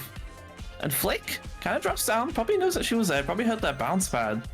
And Selena, I mean, she's always riding it very close to the intel. Out of intel, just kind of, you know, just everything is about like getting that pressure onto the other players who don't have the packages. Now going to force an extract here. A single intel, but Flick doesn't really have the time here, so she's got a pretty good idea who it is. He's coming around this corner right now. He can't really, it's hard to stop. Dancing around that point there, but gets the extract before Flick can get on the point, and GG to Selena takes that first game. Incredible performance. And that first place gap, we saw Renji and Sok die very early, both probably scoring 0 points. So Selena is gone. The hunt is going to be on her for the rest of this tournament. Because, like, in 1 game, she's already off. She's already off the races. She technically is in the running to have a 4-match tournament because of that first game. If she keeps that kind of level, that kind of skill, she will go. She will finish this and will be done in the shortest possible match point format we could have. But I honestly don't think that's going to happen. Realistically, I think everyone else is going to start to try and hunt down Selena. Because as soon as Selena's gone, that allows everyone else to catch up, but it also means that more matches will be played over the course of this tournament, which, I mean, for everyone else, they're kind of hoping at this point, with Selena having such an amazing first game. Got at least 3 kills, I think, during that, at least, possibly 4. So that's incredible. Yeah, massive first game for Selena there. Yeah, and like you said, but it is interesting about the format because she is going to get targeted now. I guess the question is, okay, you can target Selena, but can you beat her? Like, you can maybe force some engages on her, but are you even going to be able to win the fight? Because, like, she is just straight out the block there. She's just deleting people. Like, and the thing that's kind of funny for me is that I would say that W2 on red is, was maybe not ever really seen as a meta weapon. I feel like W1 and W3 had its moments in certain patches, but W2 has always been there. And Selena, it just makes it look like the most ridiculous thing ever. Like, she is so good. Her aim is like actually impeccable, and like it's a very headshot reliant weapon. And she just mowed people down, dude. It was insane. So yeah, I'm interested to see what people are gonna pull out to kind of counter the red. Red in general is a very well-rounded agent. There's not really a lot of agent counters that exist for red. But people are gonna have to adapt their playstyle somehow. Let's see, what characters are there? I say Ace is quite a good counter to red. You can use the neutralized shots. You can also use the exposed shots, which will stop red from gaining their cover. Yeah, there's some maybe Octo? some like soft counters of like Octo as well. Hands, like if you can get neutralized onto her, it can work. Because a lot of her Selena also is just very proficient. Like, Selena is great. She I definitely is probably going to have bounce pad shield. She knows how to play around shield. She'll be able to buy the time to maybe get her expertise off anyway. So, yeah, there's I don't know. I'm talking a lot only about Selena right now, but that first game was very dominant. Yeah, it's going to be really interesting to see what happens in this next game for sure. It was all Selena. And another thing to point out as well, to mention, is Flick did not die. So Selena wouldn't have got that extra point, which may be kind of the playstyles we see, right? We saw, for example, Goose during Chavez Cup, when in a situation where it was a 1v1 against Rick, they purposely timed out the match so that Rick did not win, which then obviously opened doors to other people winning, kept that tournament going. We will probably see that happen again here, right? If you're in a situation where you're in a 1v1, you probably know that it's someone on match point. If you aren't on match point, maybe if you even are on match point and you don't feel like you are confident in winning that match, maybe timing out is going to be the better play. Maybe denying a kill point here and there is also going to be the other play. Third parties especially is going to be a very dominant play. We saw Goose do that during this as well, and probably either Selena, Justin, or Renji, whoever was fighting on that side of the map. Obviously, two people would have started it and the third would have swooped in. That's the kind of performance we're going to see. And I've also been told that the bot is down, so scoring might take a little bit longer during the rounds, but the scores are in. We can see what Selena did, but also what everyone else has done, and see how these points are going to change up the lobby. Oof. Yeah, so wow, 11-point game to start off here, and Renji and Sok, 0 points on the board for them. 1 point for Egg being, this is Zinzu getting 2, and Flick Goose getting 2, and Justin getting 1. So we have a couple of the lower place players kind of catching up. But after one game, Selena has a 12-point lead. That's crazy. It is possible. Like, again, any of these players can have that big game that can get them right back into contention with Selena here. So it's, there is a lot to play for, everything to play for. But yeah, like that was just a fantastic round one for Selena for sure. It is, and proving why that might be their best map, why they wanted to pick it first. Because with a performance like that, it's going to be over in 4. It will be done in 4. Yep. That is true. We will be moving on to our next game very soon, though. Yeah, the match is ready. Players are in. I didn't change the match counter. Let me fix that real quick. There we go. Match 2. It's still going. If Selena dies early, then the kind of opens the floor for anyone else to kind of catch up. Realistically, a person that wins is gonna get about 10 points, is around the average for what we see. And there's one other thing I'd like to say as well.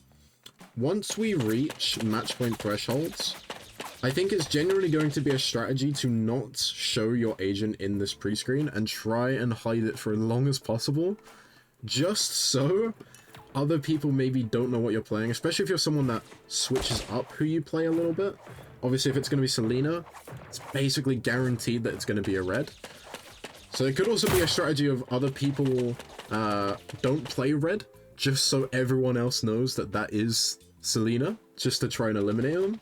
Which does sound a bit mean, right? Imagine the whole lobby trying to target you out.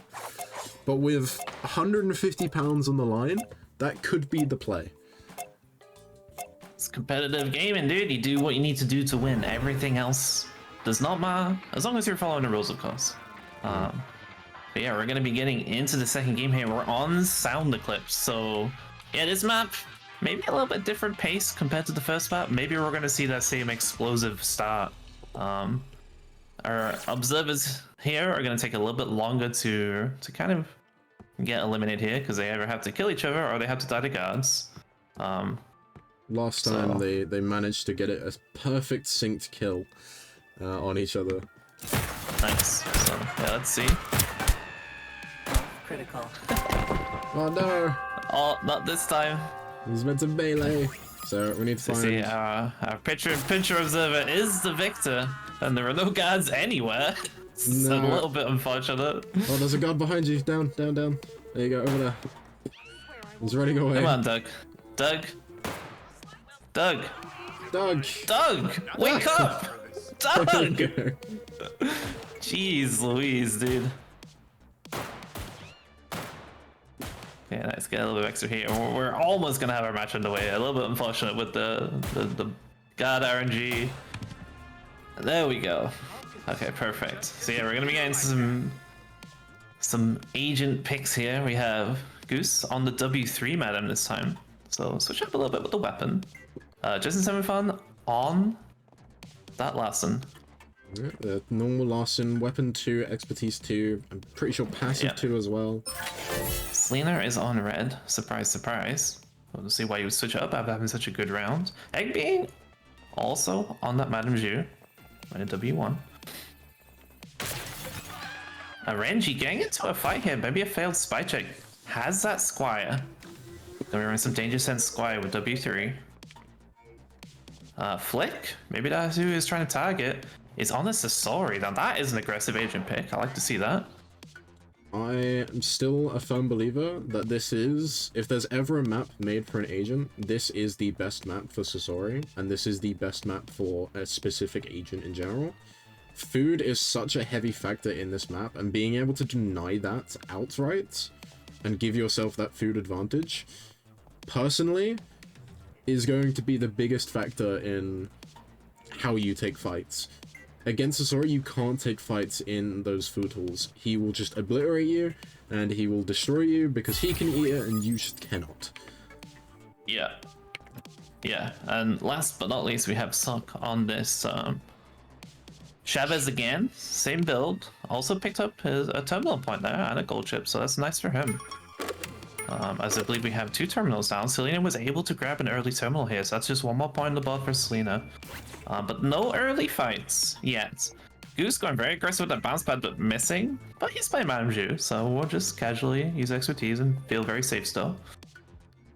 For the prediction as well, I believe it was E that got done first by Sok. It was very close. It was either Sok on E or Selena on B. Yeah, we see Flick is kind of...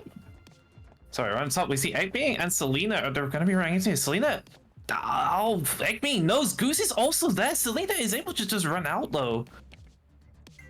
One of the things that makes, like, with this very loose playstyle where you're just running around the map very aggressively is people have to run to commit to chase you, which sometimes can feel a bit uncomfortable to just be running after someone when you know there could be other players around. So Selena amazingly just able to get out of that situation with 2 players directly on top of her And the last terminal's been done. And Justin 7th fan though, in this guard room, great shield from Selena. Can Justin get it down? Eating all the food here. She's going to be able to turn his fire on. Justin has got that expertise though. Selena's got the reload. She has her expertise. She's at full health. She's eating all the food. Has gone back into this guard room. The turret is now attacking her. Justin 7th fan, I believe, has dipped down the stairs. So Selena Close by. almost getting taken down there. She went down to 12 HP and was able to, with an extremely good shield play, get out of that situation and survive. Eggbeing is hanging out in this area. Eggbeing may know that Selena is just sat, but Selena's already gone. She's just running again. On the other parts of the map, Renji here, putting Bait down box. the bait box on the printer to bait someone out. That's a cool play. Has good key, has good intel, so we might see Renji is kind of in prime pole position here to maybe get the package. Selena is coming in behind, but she does not have that purple keycard. And this printer bait box might work really well. Is she gonna hear it? She has heard it and she's been baited by it. Wow. She has been baited by The it. She's gonna bait, see that. and she sees the bait box too. That must be, wow. That is a crazy play. Eggbeing might also hear it. Eggbeing's also on the way. Orenji could have just maybe started a fight here. By complete accident. Amazing. If Eggbeing eliminates Selena here because of that bait box, that would be crazy. Eggbeing a little wobble. Selena is walking back towards the vault though. And Renji, that bait box, amazing. I didn't ever think we would see good value out of that gadget, but that was a good play, and now will be getting the package. But I don't think we've had a single person die, so this is an 8-player endgame.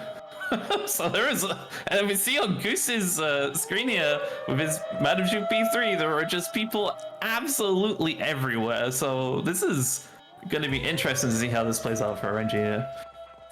This is not what you want to see as a case carrier. This is the complete opposite of what you want to see as case carrier. Even Madame with passive 3 like Goose do not want to be seeing this. Yeah, and I feel like we might be seeing some element of patient play here from RNG.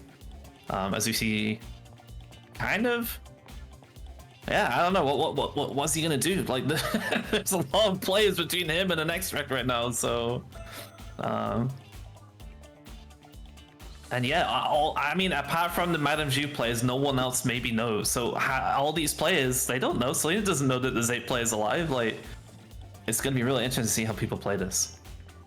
See, one thing I want to point out, right? I said earlier about Selena being very much someone that wants to get package early and wants to take control of the game.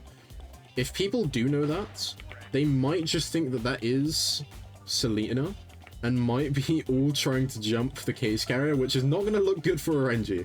But it is still 2 points for him nonetheless. He is actually using the bait box again to try and maybe bait... No, what he's trying to do, I've seen him do this a lot in scrims, is he is using the bait box so that he becomes scared as an NPC and he can freely run without really having much suspicion on him, because he'll look like he is running away from shots. Yeah, that's true, but like the people are closing in on him, he doesn't have any intel. Flick kind of backing off there, but the ping was just around the corner, so Flick really did have an opportunity there to get an engagement on a Renji that he maybe wasn't expecting. But players again choosing to play it patient. I cannot reiterate how hard it is to play these end games as the non-package carrier, because you just don't know the situation with the other players. You can go for an engagement of package carrier and just get third-partied and killed immediately. So it's like there is always a risky element to that, to like making a play in the package carrier. Sometimes it works out, sometimes you're gonna get punished for it. So it's understandable that players are maybe a little bit hesitant in this grand final, as we see, Renji is just taking it slow. I mean, it is good for him at least that he has the space in this vault. But his intel situation is just very, like, kind of poor right now. And yeah, I don't know if he has hack speed in his chip loadout, but his hacking is really slow because he doesn't have any hack speed, so like it's kind of slow to get the intel up. As you see on our second screen here, fight breaking actually. 4 plays all in this area, Selena is fighting Sock. Egg Being is joining. This is like a 5-6 player brawl right here. I don't even know what's going on. Selena has dropped down. Selena is super low. Egg Being is on top of her. I think Selena's gonna get taken out here. Egg Being is poisoned, so cannot eat the food. Selena 12 HP, but being chased by Egg Being again. Full health. That gold food shit. And Egg Being, I mean, Selena must be able to see that there are scientists running behind. Maybe they just missed him and Egg Being eating all the food as well. But Selena is gonna be noticing his Ryan. Wait, Selena became Egg Being but didn't shoot him. This is crazy. And I'm not sure what the end result of that fight was. I feel like some players probably died there. Justin Fan is on scan by Nautilus from Selena. I don't think anyone died. I can't believe nobody died there. Selena got so low, and now Sok is getting third party by Selena. Opens on someone, but Selena able to get that kill. And that's just another point for them. And that's crazy. And everything is going off. And this is actually great for RNG, who is probably just chilled in the vault. Egg Being now fine. Justin Fan gets the expertise down, gets the turret down. Egg Being getting that bounce pad up and probably gets out. Goose is just chilling. He's waiting for his opportunity. It's now opened up on Justin Fan. Justin Fan does not have the expertise anymore, but able to get the doll between him. Has got the Mimic, the double plant setup, 20 HP as Goose is now running away. Selena is potentially chasing Goose here. And yeah, Goose is being ruthlessly chased. Is Selena gonna get this kill? Gets the kill. So Selena is just managing somehow in these crazy fights to mop up people, getting more and more points. It's crazy. I'd like to point out as well, Selena has been left on below 10 HP twice now. And both times has managed to get a full reset because of food. They also, I believe, have a gold chip now. Yeah, that's their food chip. So it's just unkillable. She's just unkillable. You cannot kill her. We've also, Flick has also been eliminated, so that's going to be the Sasori gun. I don't actually think Selena has any real hard counters anymore left in this lobby. Definitely not. And yeah, I mean, even if she doesn't win, I think she's already got 3-4 points in this round just from kills and the terminal and the vault entrance. So, you know, it's already a great round for Selena no matter what happens at this point. And yeah, we're just seeing on our second cam that Justin Sevenfan and Zinzu just kind of hanging out, almost in the exact same place. Zinzu going for the NPC play, good play. And eventually this High Time's just been chilling in the vault. The cat has been all called. I'm not even sure where it got all called. But yeah, I think honestly, great play from Renji. Just this, you see so many people on the scan. You know fights are probably gonna break out. There's no rush. And you know, this is already a much more manageable endgame. It's still a crazy endgame, and he doesn't have that much time to work with, but it's more manageable than it was before. Still going to be tough though. Gonna get themselves the white and blue chip. That's going to be nice. The hack speed and the extra intel. It's not going to be much, hack speed but is really big here. We'll do little bits. I think hack speed is actually really important because it helps. You save so much time intelling, and you're always hacking stuff for intel in that game. So yeah, maybe gonna get the drop on Egg Being there. Get some shots there. Drops down. Going really aggressive. Egg Being getting that expertise out though. Good play from Egg Being to get out of there. The other thing we might see here as he goes onto Zinzel, just being very aggressive, down to 1 intel. Maybe he feels very pressured to kind of make some plays here. Yeah, we might actually be running out of food in these food hole areas. There have been so many fights where people have been getting away, and they have all but just been scarfing down that food. So yeah, we might actually be seeing the food kind of not coming into play eventually. It would be difficult. RNG, his main objective now, he's probably trying to start other people fighting each other. That's probably what he's going to try and do. He knows that there's 2 reds in play, so he probably knows that one of them is going to be the Zelina, and he is trying to get this ambush onto Zinzel. Does find it. He's trying to get the shots out early. Is actually opting to run using his expertise to get out to the food, which he has the purple chip for, so that's going to be him back up instantly. But Egg Being is jumping down on top of him. In fact, actually decides to run away, and Selena has now jumped in and has taken out Zin. Egg Being is trying to get a third party, does get kissed, and Selena uses that chance to run away, but you're right, there is no food left. She is, Egg Being is going to take the TP, away from Selena, which is going to allow Selena to not find any more food. Only one nibble, some cupcakes on the table, and the fight is going to outbreak again. Egg being tries, but gets him down to 8 HP once more. Selena has been criminal with living with less than 10 HP in these games. The food chip has done so much for Selena in this match, even when they didn't have it scoffing down the food when it matters most. And Selena is just unkillable in this match. This doesn't die, and she's killed like 5 people now, like, or something. 4 or 5 people. It's actually crazy. Like, and now she's going aggressive, and Renji gets that shot on Renji P1 going up, but Selena is hot and chase. He's down to 37 health. He's trying to do game 7, and he gets taken out. She just doesn't miss.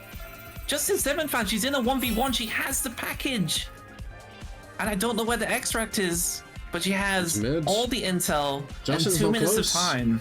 That's it, Selena's out. And she's just rushing for this beat, and that's it. Yeah, I think she just won. No, she's going for the kill. She's going for it.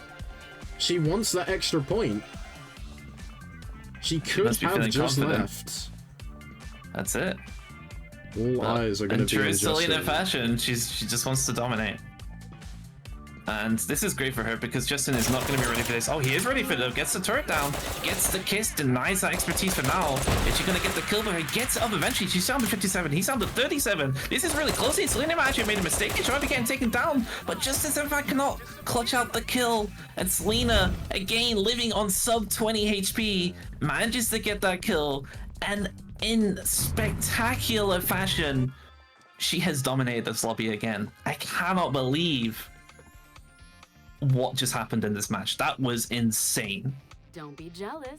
I was always going to I think the script writers need to add in some extra games real quick, because in this rate, it will be over in 4. I honestly was not expecting anything like this in the finals. I was expecting Selena to win one of the first 2 at least. But to win both of them, especially with so many kills in that second round, she's gone. She's gone. No one's catching up unless they take her out. It is going to take a full 7-man team lobby to take her out now. Yeah, and there was just so many situations there where she could have died, but she just doesn't. She's like unkillable demon. Like, actually just, yeah, it's just insane. But like, this is just Selena. Like, I played against Selena many times, and this is just what Selena does. Like, she's just so hard to stop. But someone is gonna have to, you know, pick it up and go for these and go and just, someone has got to do it. Otherwise, she's gonna run away with this tournament. She's already running away with this tournament. I'm speechless. I'm Me too. fully speechless.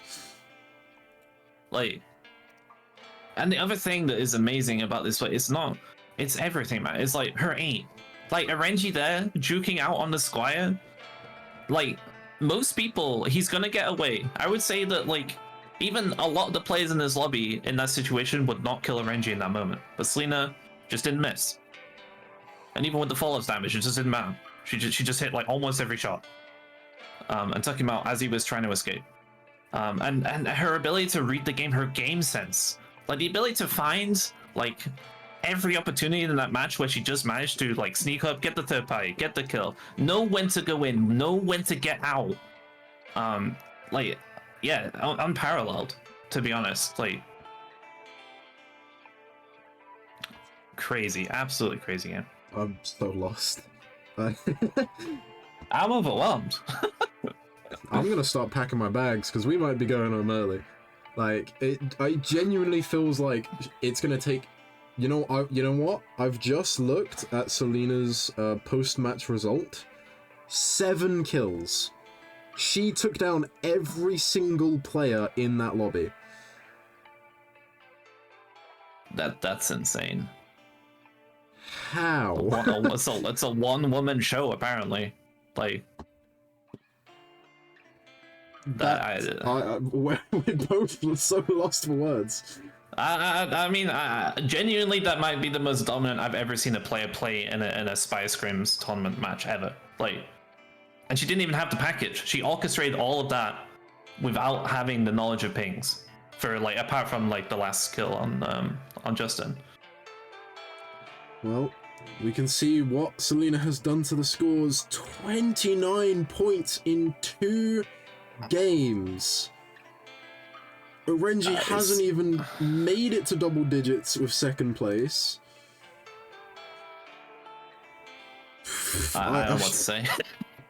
We see a few points being picked up by the other players, but this lead, 22-point lead. She got more points in that second game than she did in the first game, I believe, and the first game was already impressive. Wow, okay. Yeah, I mean, everyone else is up against it. And they're gonna have to make something happen. I hope A you have some... 7-kill game in the grand finals of the final mission against 7 other top-tier deceiving players, and Selena, honestly, I can't. It was just so good. Match 3. Selena is 6 points away from being match point eligible. So Selena can get 6 more points in however many games, but at this rate, in the next one. If she can get 6 more points, all she has to do from then on is win a match. Now, if I'm honest, as much as I would like to hope that this doesn't end in 4, how it's looking and the fact that she got 7 out of 7 possible kills, it might just end in 4. It genuinely might end in 4. We might have a world record that physically cannot be beaten as, well, at least with the 35 points format, the 35-point match point format. It might be over. We could be saying goodbye, we could be having a winner's interview, and we could all be going home in 2 games' time.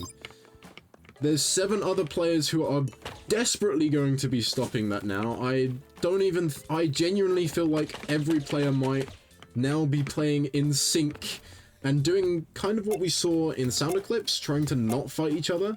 It's just when it came down to taking Selena out, it seemed like no one was able to get the last hit that they needed, and she was just able to slide her way through it all.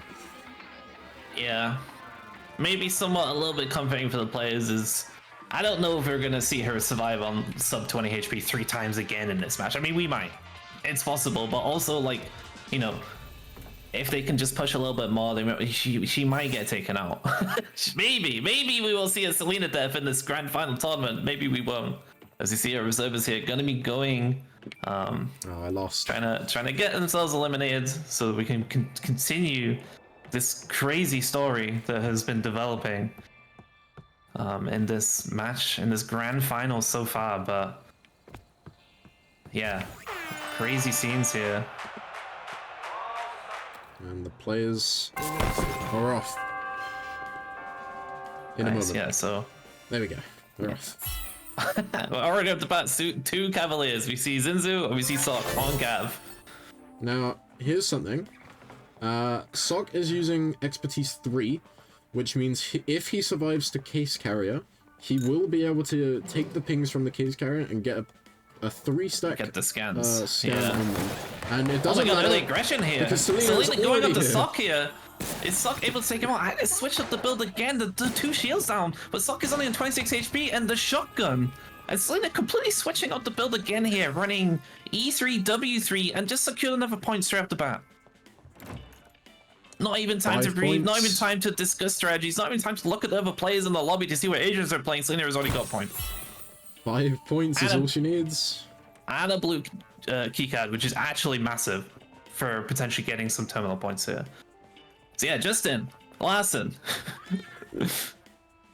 Goose, Madam Zhu. Okay, we're seeing people play their comfort pick. Zinzu obviously playing the cat, but that is a comfort pick for her. Renji fighting Egg Being right now on that Squire again. Egg Being is on the hands, but gets taken down there. But Flick is now on the Madam Zhu and is now chasing Renji. Renji doing a really good job juking that. Is turning this around on the Flick maybe. Flick with the bounce pad has got great position. They're kind of losing each other a little bit. But Renji down to 37 health. Is he going to be able to get out of this and maybe take the kill? Flick has got that expertise up. He's probably going to be feeling pretty safe.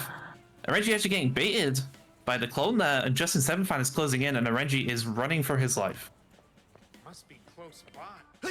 They need to stop I think fighting each other. They need to That's leave it. each other. They need to start taking out Selena. Otherwise, she will just Yeah. run away with this. And while all this is happening, Selena is just happily looting up a guard room, getting intel, and getting a bunch of stuff. I think. Oh wait, Selena and Goose. Goose has already looted Purple Room, and Selena spy checking unsuccessfully. Is Goose gonna try and set up an ambush here? No way. I've lost it. Looks like he took the secret. Something else I'd like to point out as well. Selena is switching up cosmetics, which might throw people off a little bit. That's it. Goose is on Selena's trail though. Selena's gonna know though, maybe. Goose She's right doesn't on know. top. She is being very obvious, but Goose does not want to take that fight.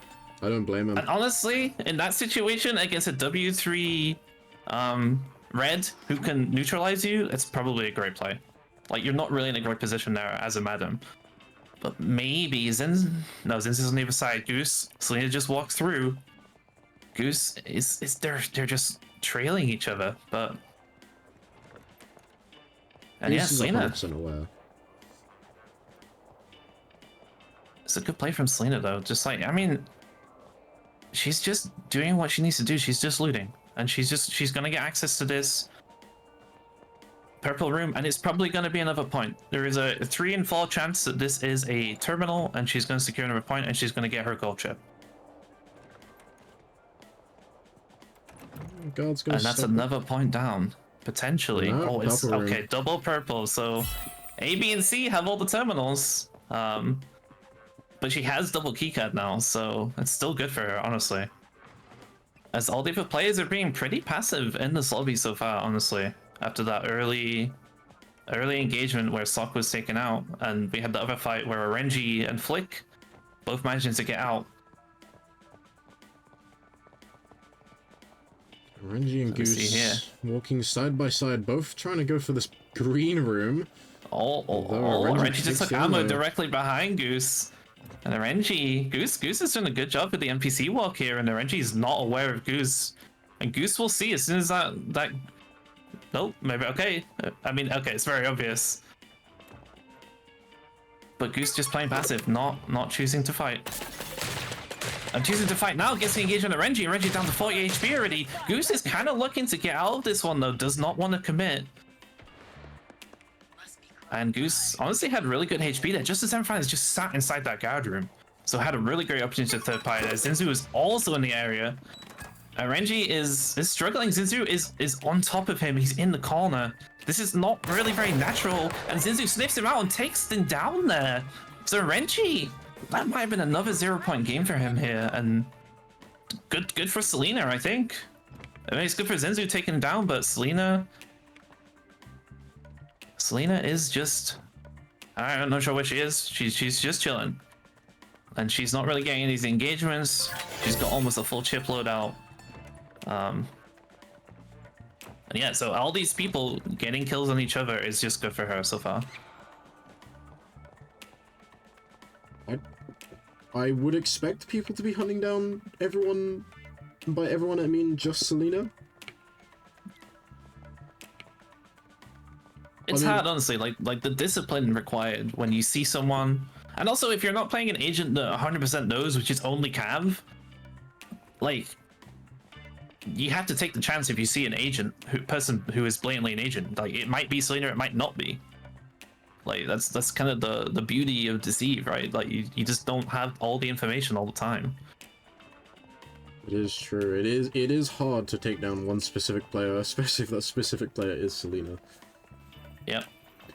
And we're gonna see her walking up to C here. I think C is the last one. It's gonna be another Gonna get that point secured. And that full loadout. And we know Selena is gonna be rushing straight into that vault. This is honestly a map where if someone rushes the vault, it's very obvious. So there is opportunities to catch her out as she's trying to make that transition from this last guard room. Yeah, and she's gonna be taking the route down to the A side, which allows you to get there as soon as the door's open. She will be there. I mean, actually, I guess like there's a little bit more time because the terminal takes more time to pop now than it used to. But still is going to be the first one in, and by the looks of it, the only one going for the case. Yep, and that's another good. If no one contests, 2 more points. Here's a And contestant. Justin Sevenfan is on top of her. And is he gonna go for this fight though? It's scary to fight a red. It's scary to run into a shotgun red in this moment. Zinzu is just hanging out right in this area. And so I think Selena's just gone. Or maybe maybe not. She's coming back. Yeah, she's kind of... She wants to try and bait Like- someone in that love bomb. It's so difficult. Like with the love bomb down, how do you contest this? Well, Zinzu might have found a good opportunity here. No, oh no, never mind. She's not inside. I thought she had gone inside. Not gone inside. So yeah, it's kind of, I don't know how you face check against a red in that situation with W3 and love bomb. It just feels like that's an auto lose against a player of Selena's caliber. But now she is in. And, you know, she just needs to find that printer. I don't think anyone can stop her. As soon as she confirms a printer, I feel like the opportunities to stop her getting a package it's very slim. Flick is in the vault. And his printing. Oh, he does have his thing printing. Now, in theory, if Flick has a bounce pad, he can circumnavigate this lack of purple keycard and just bounce up. Especially with the Madam expertise, he could bounce up and snap to somebody, but he's using it now. Just misses. And he does have the intel though. Maybe Flick will actually get this package. Maybe I'll take it back. I didn't realize Flick had found the printer, and that was really good for him. Goose is in the area.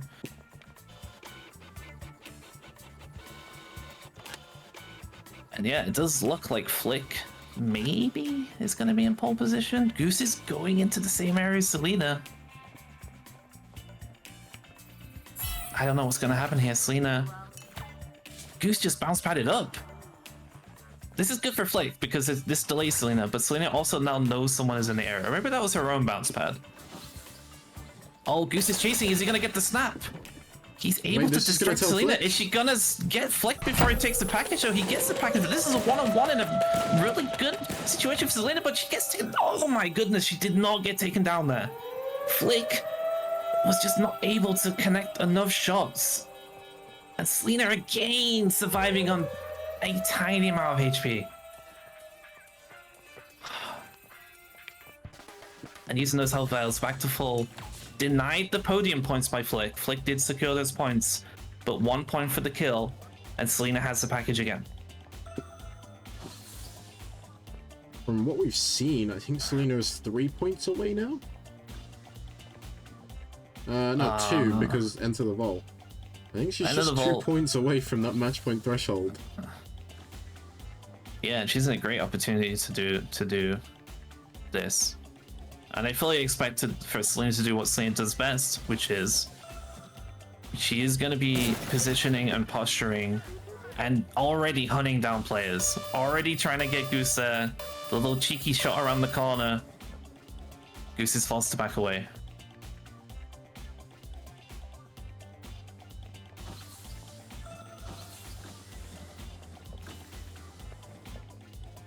Fight for second at this rate. A fight to see who can get second place. Selena is just running away with it. Yep. And yeah, we're gonna be taking a little bit of a pause, a little bit of slowdown. Selena's gonna be intelling up. And Zinzu, I mean, I don't know, man. This is Selena. I mean, Justin is kind of in the area, but this is what Selena wants. She sees an isolated agent, and she wants to go for it. And killing the Cav right now would be really good for her because this Cav has so much chase potential. She gets on top, misses both shotgun blasts, so maybe Zinzu is just running away though, so maybe she did connect. Zinzu is going to be using that passive one because Selena chase. I don't know if Selena can secure this kill at this range at this point. Zinzu able to get out of there. And Selena, so a good escape. But yeah, Selena is not the kind of player you want to play close corners around her and try and posture around the corner on the package. Because she is not afraid to go for those engagements. And Goose did run in kind of close behind there, but just was not able to kind of catch Selena. Selena didn't have intel. It might have been a good situation for Goose. Justin Sevenfan kind of getting involved in the mix here. Again, Honestly, I love this. Just pot shot people, break them out of cover, make them scared. Look how they scatter.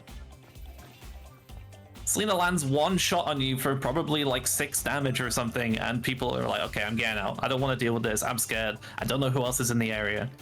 And Selena is really just locking down this vault. It's difficult. It really is difficult. Red is arguably one of the best agents in the game. You have the best player on Red, also proving to be the best player in the game through this tournament run that she's had. After this match, assuming Selena does get match point threshold, I genuinely do expect we're going to see a lot more counter picks specifically for Selena. I can't imagine players not just trying to eliminate Selena. Now, there is also the argument that some players might be trying to play for position at this point. Right? When someone's a match point, maybe you want them to just win it so that you can get a second or third. That's very true. But still, like, realistically, you want to come first place. You want to get the extra. You want to get the £150. You also want to get that free game in partnership with Triple A. Yeah. As we see, Selena here is kind of this is good for Naval players. We're seeing a contest on the vault exit. She's not been allowed to lead the vault for free. She's taking pot shots at Justin again. Goose is just hanging out in the area, and Selena having to back off here. And that's good. Like, it's good that they're not letting her out for free. The one weakness of W3 here is like a lot of these vault exits have really long sight lines. So you can just kind of watch it from a distance, and like she's not going to be able to fight you really. Like, you know, if you're running into a Madame Zhu or a Lassen and they're just like shooting you as you're trying to close that gap, it's going to be challenging.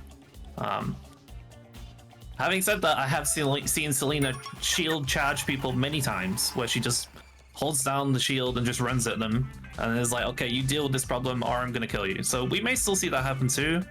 But for now, Selena backed off in the vault. The car is auto called. I can't tell. Okay, it's on the Egyptian side. I think that's C? Yes, it's C. Yeah. So honestly, the car being called just adds extra complications for the other players. If we see Selena here getting the ping and is now gonna be probably getting out of the vault.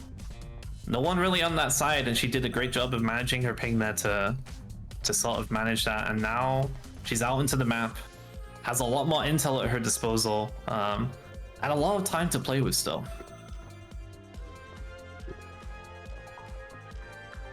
She's gonna be grabbing up her intel.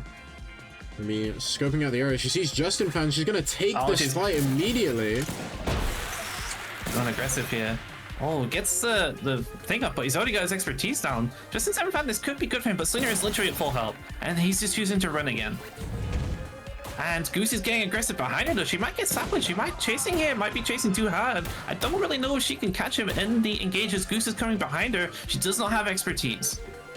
But it is coming back. Yeah, it's such a short cooldown. It's almost back up already. She has no intel. Goose is in the area. Can Goose find this engagement favorable for him? Goose, she knows he's there though. She's posturing. Is she gonna take that shot? She manages to... Goose is right on top of it, but no one is firing right now. And Goose goes for that shot, but his point blank range just has to favor Selena. Gets the love bomb down and takes out Goose. But now Justin Sevenfan is on top of her as well. She puts the shield down, is able to get away. The shield placement is so fast. Manages to make some distance, but Justin Sevenfan is chasing. She's down to 5 health. And Zinzu is on top of her as well. Zinzu shooting. I don't know who Zinzu is shooting. Selena, able to just keep running around here, is in this purple rune though. Doesn't really have a lot of work with going for the secret exit. He's getting scolded. She has 45 health using that health vial. And I think she got out. I think Zinzu tried to kill Justin Sevenfan in that situation. And that bought Selena the time to escape. Yeah, Zinzu is kind of hunting Justin Sevenfan then. And through all that, Selena gets out again. 5 HP! Nobody can kill her, it's crazy! That great chip coming in absolute clutch. Now she Out takes goes the aggressive fight on Zinzu again. here. The shield goes down, but Zinzu is not even looking. She's not ready for this. She's trying to get the kicks out again. She's probably on really low health here, and Selena might take her down, and Selena gets the kill. That's another kill point secured. She's into a one-on-one. Just in 7th fan though, going straight in on her. She doesn't have expertise. I'm not sure she has shield. This could be a good situation for him, but he has to get in there aggressively, and playing this corner is exactly what Selena wants. So good opening damage. Selena's 69 HP, and they're both posturing. Expertise comes back up. She is getting... Okay, she's back into cover. She goes straight back out of it. Just in 7th fan. Does he have expertise here? Could be really clutch. He doesn't seem to have it, though. Selena, he's got heat. That could be the end of him. And he gets taken down 15 HP. And Selena wins again. And Selena hasn't died. And Selena's on match point. And Selena... The game. This is the final Selena game. I don't even know. I can't speak anymore. The final She mission just does now. not die. The final boss. She just... I don't believe that. I don't believe that. She just clutches everything. Oh, should we do it again? She just clutches everything. How do you kill her? She's so good. She is so good. Oh my goodness. Oh my goodness, dude. It's incredible. It really is incredible. I'm also both of us are lost for words. I think the best thing to do for everyone is we're gonna take ourselves a 5-minute break. We're gonna let the players take a moment to breathe. I think they're gonna need it. Selena doesn't need it, very clearly. We're gonna take ourselves a 5-minute break, let the players breathe, let us breathe, and we will see if Selena can win it. We know she's on match point now. All she has to do is close it out. In 5 minutes time, we'll start up the next game, so do not go anywhere, as this could be a world record for Selena. Could be back in 5.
Alrighty, welcome back to the final mission.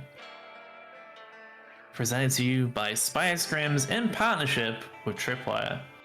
After a completely crazy 3 games, we had a little caster rotation, and I'm joined here with Irish. Hello everyone. Wow. Yeah. It was certainly a stomping. I honestly, I really didn't expect this from what we saw yesterday. What are your thoughts? Yeah, I'm blown away, dude. Like, there's one thing being so dominant, there's another thing being dominant in a lobby with these players. Like, it's unreal. It's actually unreal. The second game was something else as well. Like, I know we just saw like that performance on Hard Cell, but that Sand Eclipse game, I think, was the big one. Yeah, definitely. That lobby wipe. What do people need to do to stop this from happening? Do you think people are just playing for placement now? I don't know. I feel like not everyone will be playing for placement. I know there are players who want to win. I mean, I don't know how that happens from this point, right? Like, it seems inevitable, but it's not over.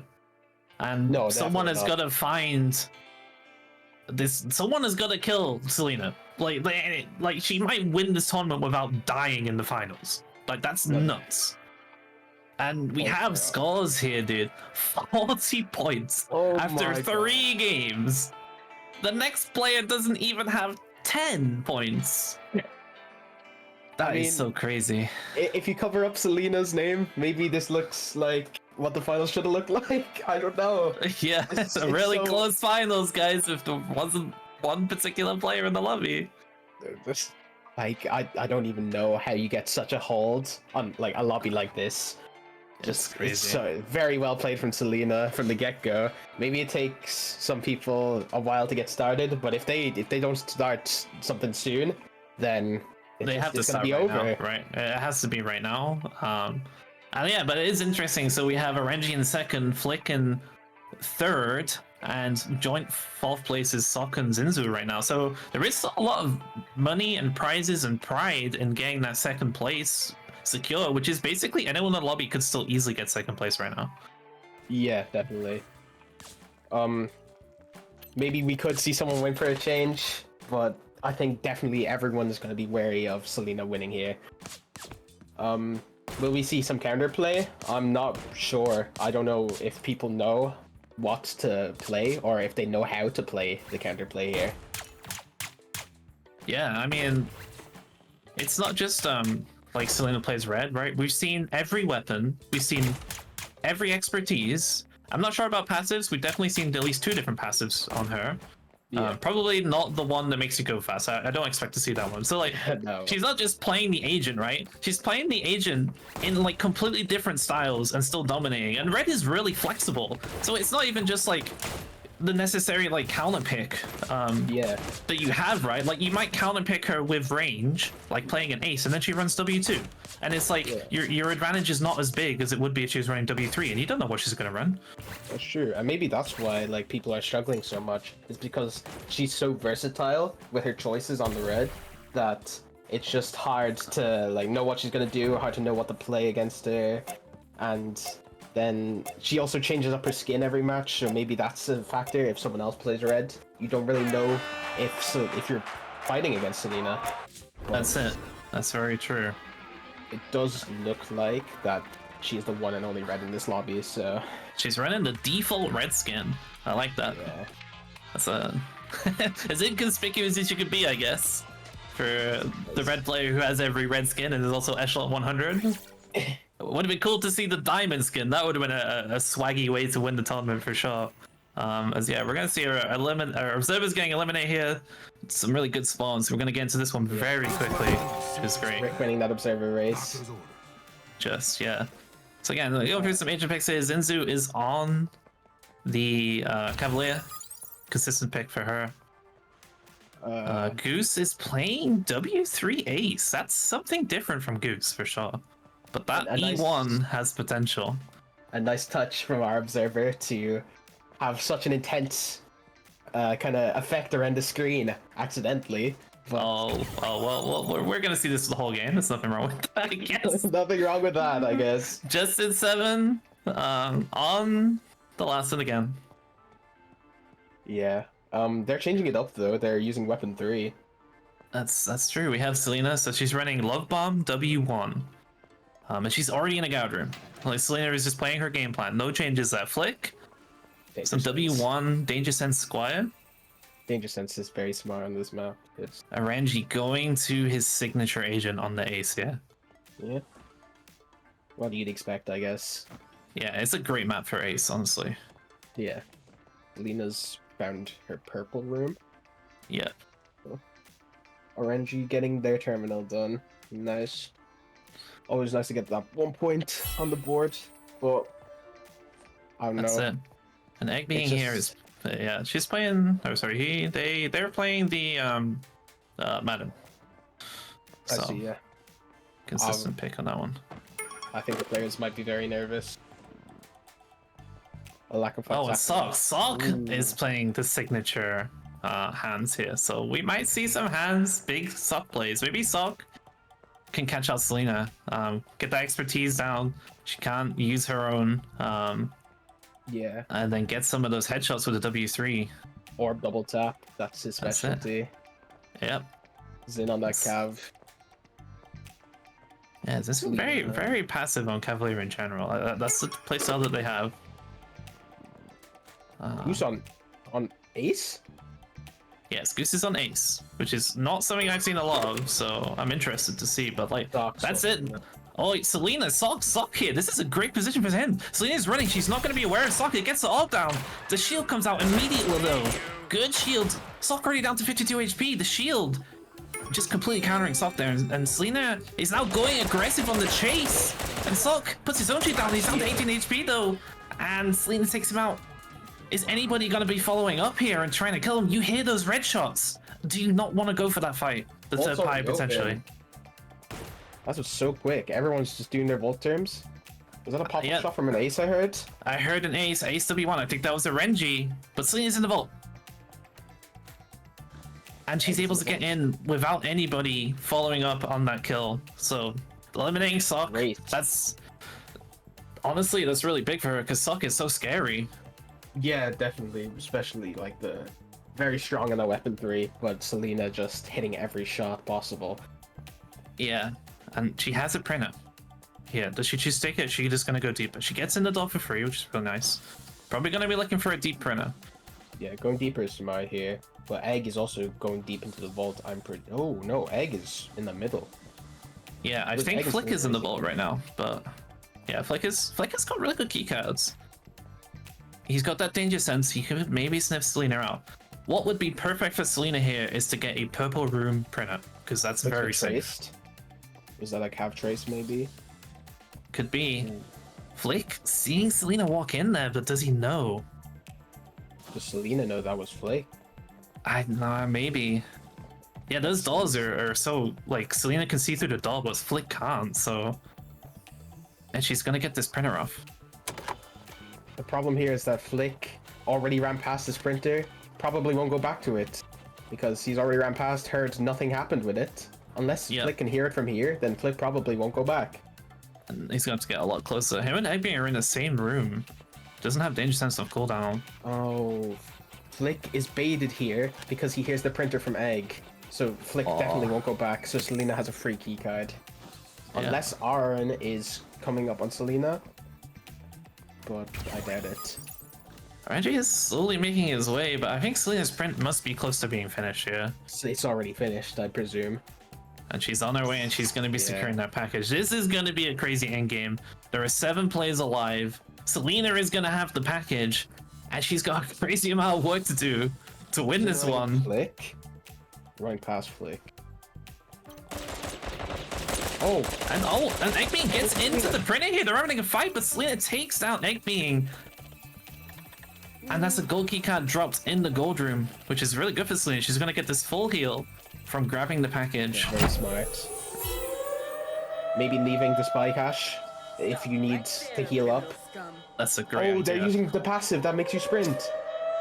Wait, they are using P2. That is insane. They're doing the jockey thing. They're just running at Zinzu right now. They're going for the fight here. Zinzu using his shield. And Maybe not Sling smart to against take the them Cav. down. But oh, never mind. It's very smart against the Cav. She just keeps on winning. She just doesn't miss. And she's going again, and she's running, and Flick is right behind that door, but she's already ready for the fight. And Renji's at the top, though. I think Renji took that shot and missed, and Renji has bounced by it already. Misses again, and Renji! And Selena is just mowing him down at this point. He misses again! But Selena needs to reload. I don't know. Arms Good headshot her right here. Oh, and Flick is behind, though. Is Selena gonna get out? She has that speed up, but she's so low she gets taken down. Takes her out. Oh my god, everyone needed that. Everyone needed Selena out of the game. I cannot believe Flick got that kill. Oh my goodness, dude. And she almost made it. Finally! After 4 games, Selena has died. And she will not be winning this tournament in this match. Maybe the passive wasn't the best choice. Maybe she just wanted to showcase everything she could do. It was a fun showing though. She did use that passive very well. It's just she couldn't get away from Flick. Too many third parties happened. I mean, I don't think she needs to do anything else to prove that she is the red player. Like, she is the red. She is red. But yeah, using that P2, that aggression with the package, and honestly, if there wasn't 6 other people alive, like, if that was like a 3-person end game, like, she could probably just use that and win. Like, her style. And like, her style is so interesting because like, people just expect you to play slow with the package in competitive DI, right? Definitely. And she just doesn't do that. So like, she catches people off guard because like, they're like, oh, well, yeah, okay, you're around the corner, but you know I'm here, so you're gonna play it slow and you're gonna be measured and shit. So he's just like, yeah, I'm just gonna fight you, and I'm just better than you. So like, just, you know, like, they basically force the players and be like, okay, kill me now or you're dead. And she just forces the issue every time, and she can do that because she just does not lose fights. Yeah, especially like with her accuracy. Like you saw against Xin, like she hit almost every shot. And like playing against the Cav when she has that TTK as well, have the confidence to take that 1v1 and win it. It's amazing to see. Yeah, 100%. Like, especially as the case carrier, like I know sometimes when you're carrying the case, you can feel very vulnerable when there's that many people still alive. But like, I guess Selena just doesn't feel the pressure. And like, why would you feel the pressure when you have such a lead on this kind of lobby? Absolutely. Let's get back to the little present though. We have Flick. Flick is our package carrier. He's looking to maybe push this bomb extract here, this C extract. It's kind of just hanging out right now. Oh, he has a spyglass. So he's called it with the spyglass. Goose is all the way on the top floor, but probably has a bounce pad. Honestly, a potential great area for an ace to get that high ground advantage. And Justin Sevenfan is just kind of hanging around in the map, like, you know, not doing too much right now. We'll make his move a little bit later on.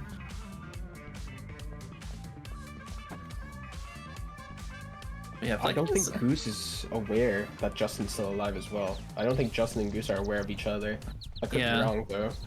And Flick knows about this, but with this gazebo, if Flick gets on the point, Goose is gonna have to drop down. And Flick is on the point right now, and he's going for the shots, but honestly, like, this is not gonna work. Justin Severman is literally right next to him. Is Flick gonna get this extract before they can get on the point? It's gonna be super close. Oh my god. No and way. he just walks on the point and gets out. It's the risk, I guess. Victory feels I great. don't know how I feel about that win for Flick. Because, of course, you don't want to take the fight against 2 people, right? But you are denying yourself a kill point. At the end of the day, you're still denying yourself a kill point. Maybe denying other people kill points, but that's like possible points that could make you get into match point. That's true. I mean, at least for now, I think that's gonna put him in second place, so... Definitely, yeah. Well, another, like, very, like, rushy performance from Selena. Just rushing into the vault, getting the kill, rushing the other player, getting the kill, rushing the other player, getting the kill, and then unfortunately stopped by Flick, who was our match winner at the end. But actually, maybe not unfortunately, maybe fortunately for the entire lobby. Yes, apart from Selena, everyone else is going to be feeling at least happy they get to play another game. The situation has not changed that much, but every time this happens, it's just going to get a little bit closer. Yeah, definitely. I think Selena might have killed half of the lobby. I'm unsure of that fact, but She definitely killed 3 players. She killed Sok at the beginning, and then 2 people in the vault, Renji and Zinzu. And that one fight for the podium. So that's 4. Oh yeah, so 4 players. So I guess that's the other thing, right? Like even if Selena didn't win the game, she vacuumed up so many points. She got the podium, she got 4 kills. That's 6 points that other players can't even get right now. That's true. But that's well played by Flick to get the third party on Selena. Yeah, Like- good play. Good aggressive non-package carry play, which I always like to see. I like to see people just getting stuck in there, you know. And at this point, you've got to roll the dice. Like you can't sit and be patient and passive and wait for the fights to happen and hope that you get a good engagement at some later point. Like you hear shooting, you get in there. Especially when you hear that red weapon go off, right? You hear the red weapon, you need to be looking to be aggressive. Yeah, Which is definitely exactly what close Flick range did. fight. But I would like to talk about the Selena versus Flick encounter more because I'm pretty sure that Flick runs that passive where if you shoot someone, you get the speed up, right? Yeah. Or if someone shoots you out of cover as well. So maybe if Flick was on another character or another passive, maybe Flick just doesn't get that kill. Maybe the fall off is too much. Maybe Flick just can't catch up. So it was definitely a good play from Flick to choose the Squire and that passive specifically for that map, or at least against Selena, so you can catch up to her. It was definitely I completely agree. Squire P1 is just very versatile. It's a great expertise for chasing people down with. Sorry, passive to be chasing people down with. Definitely good for getting that kill secure there. Yeah, and I think there was nothing wrong with what Goose did, waiting for like above the it was the C extract. I don't think there's anything wrong with that, especially if you're playing Ace. But unfortunately, like he just couldn't make it to stop the extract. So unlucky for Goose. But we go to our points, I guess. And that's it. We have 2 players now breaking that double-digit mark, apart from Selena. We have Flick in second with 14, Renji snagging 1 or 2 points there, getting up to 10 in third place, Zinzu in fourth with 7, and then joint 5th is Sok and Eggbean, and joint 6th is Justin and Goose. So, yeah. Wow, that's Flick opened a little bit of a small gap in second, which is good for his placement. definitely. And just an insane amount of work to do though to catch up to Selena. But now, I think going on to game 5, we are on a map that's very kind of claustrophobic, I would say. Silver Reef. What do you think the thoughts are on Silver Reef for the players? How do you think they're gonna play? Yeah, it's kind of crazy, right? Because it's so close. It's so easy to get 3rd and 4th and 5th partied. And I don't know if Selena I expect Selena to play the way she plays, right? Yeah. But like maybe this is the one map where there are more opportunities for people to react to her shooting. And if they hear that red weapon go off, like there are, if you have a bounce pad and you're in the area, you can basically get to where she is. If she's not like deep in a guard room, like it's very easy to get on top of any fight. Yeah, and like you kind of hear a lot on Silver Reef because the spawns it's more long than like wide. So if you're on like the other side of the balcony, like you can hear fights just across from you, and maybe there'll be like 5th parties, and maybe that can put a stop to Selena's kind of lead for some of the players. I see Flick on Accessory. I like that. I do like that. Yeah, Sasori again, a very aggressive agent pick. It is fair. Like since the changes they made to Silvery is also a map that has a lot of food areas. So Sasori Poison potentially denying a lot of that healing. Also can deny red healing if that expertise is being used. So it's another potential advantage against Selena's red here. Yeah, is that another red I see? There's 2 reds. There's 2 reds. Ooh. So now suddenly the sound cues are muddied and the hearing the red shots is no longer a guarantee. Yeah. We're gonna be seeing our observers probably trying to kill each other right here. It's 1-0 to Rick, I believe. So let's see what happens in this one. To give off some serious bad Nice vibes. little VIP disguise. Let's see that. But again, Selena's been so dominant. I wouldn't be surprised if she does make it to Vault Phase again. But Yep. maybe I'll be surprised and someone will kill her early. There's always a chance. I mean, from what I've been seeing, it doesn't feel like there is always a chance, but there is always a chance. As you see Rick taken down here. Come on, Amber. Amber, hello? No? No, okay. You can do it. Doesn't You seem can do it. interested. You can do it. You can do it. Please. How did Amber needs to step in? Oh my goodness. That was like 8 shots. I think Alright, she's we're new in on the game. job. She's new on the job. Zinzu is just continues to play the Cavalier. I think we're probably gonna see her only play Cav today. Goose is on Madden Ju. On snapback though. Don't mind it. Yep, for sure. Oh, Selena just is right next to Goose. Wait, oh, the other side of the wall. Flick thought is Goose on the would jump. Sasori, which we already kind of talked about. He's already in a guard room. That looks Good like for weapon him. 3, so sorry. Yeah, get those fast bolts. I don't know. I don't mind the cav on this map. It's very kind of, as I said, claustrophobic. So Yeah, I and don't there's a love lot of like streamlined paths that people take that you can scan on. it. Yeah. Sock is on that hands again. W3 hands. Let's see if you can make it work a little bit better this time. Yeah. Renji also playing hands, W1 hands. I'm a big fan of W1 on hands. I think W1 is kind of sick if you've got the aim to land headshots, but I think Ooh. I'm just a fan of Oh, Hans that's his. in general. I'm a fan of Hans against the red anyway.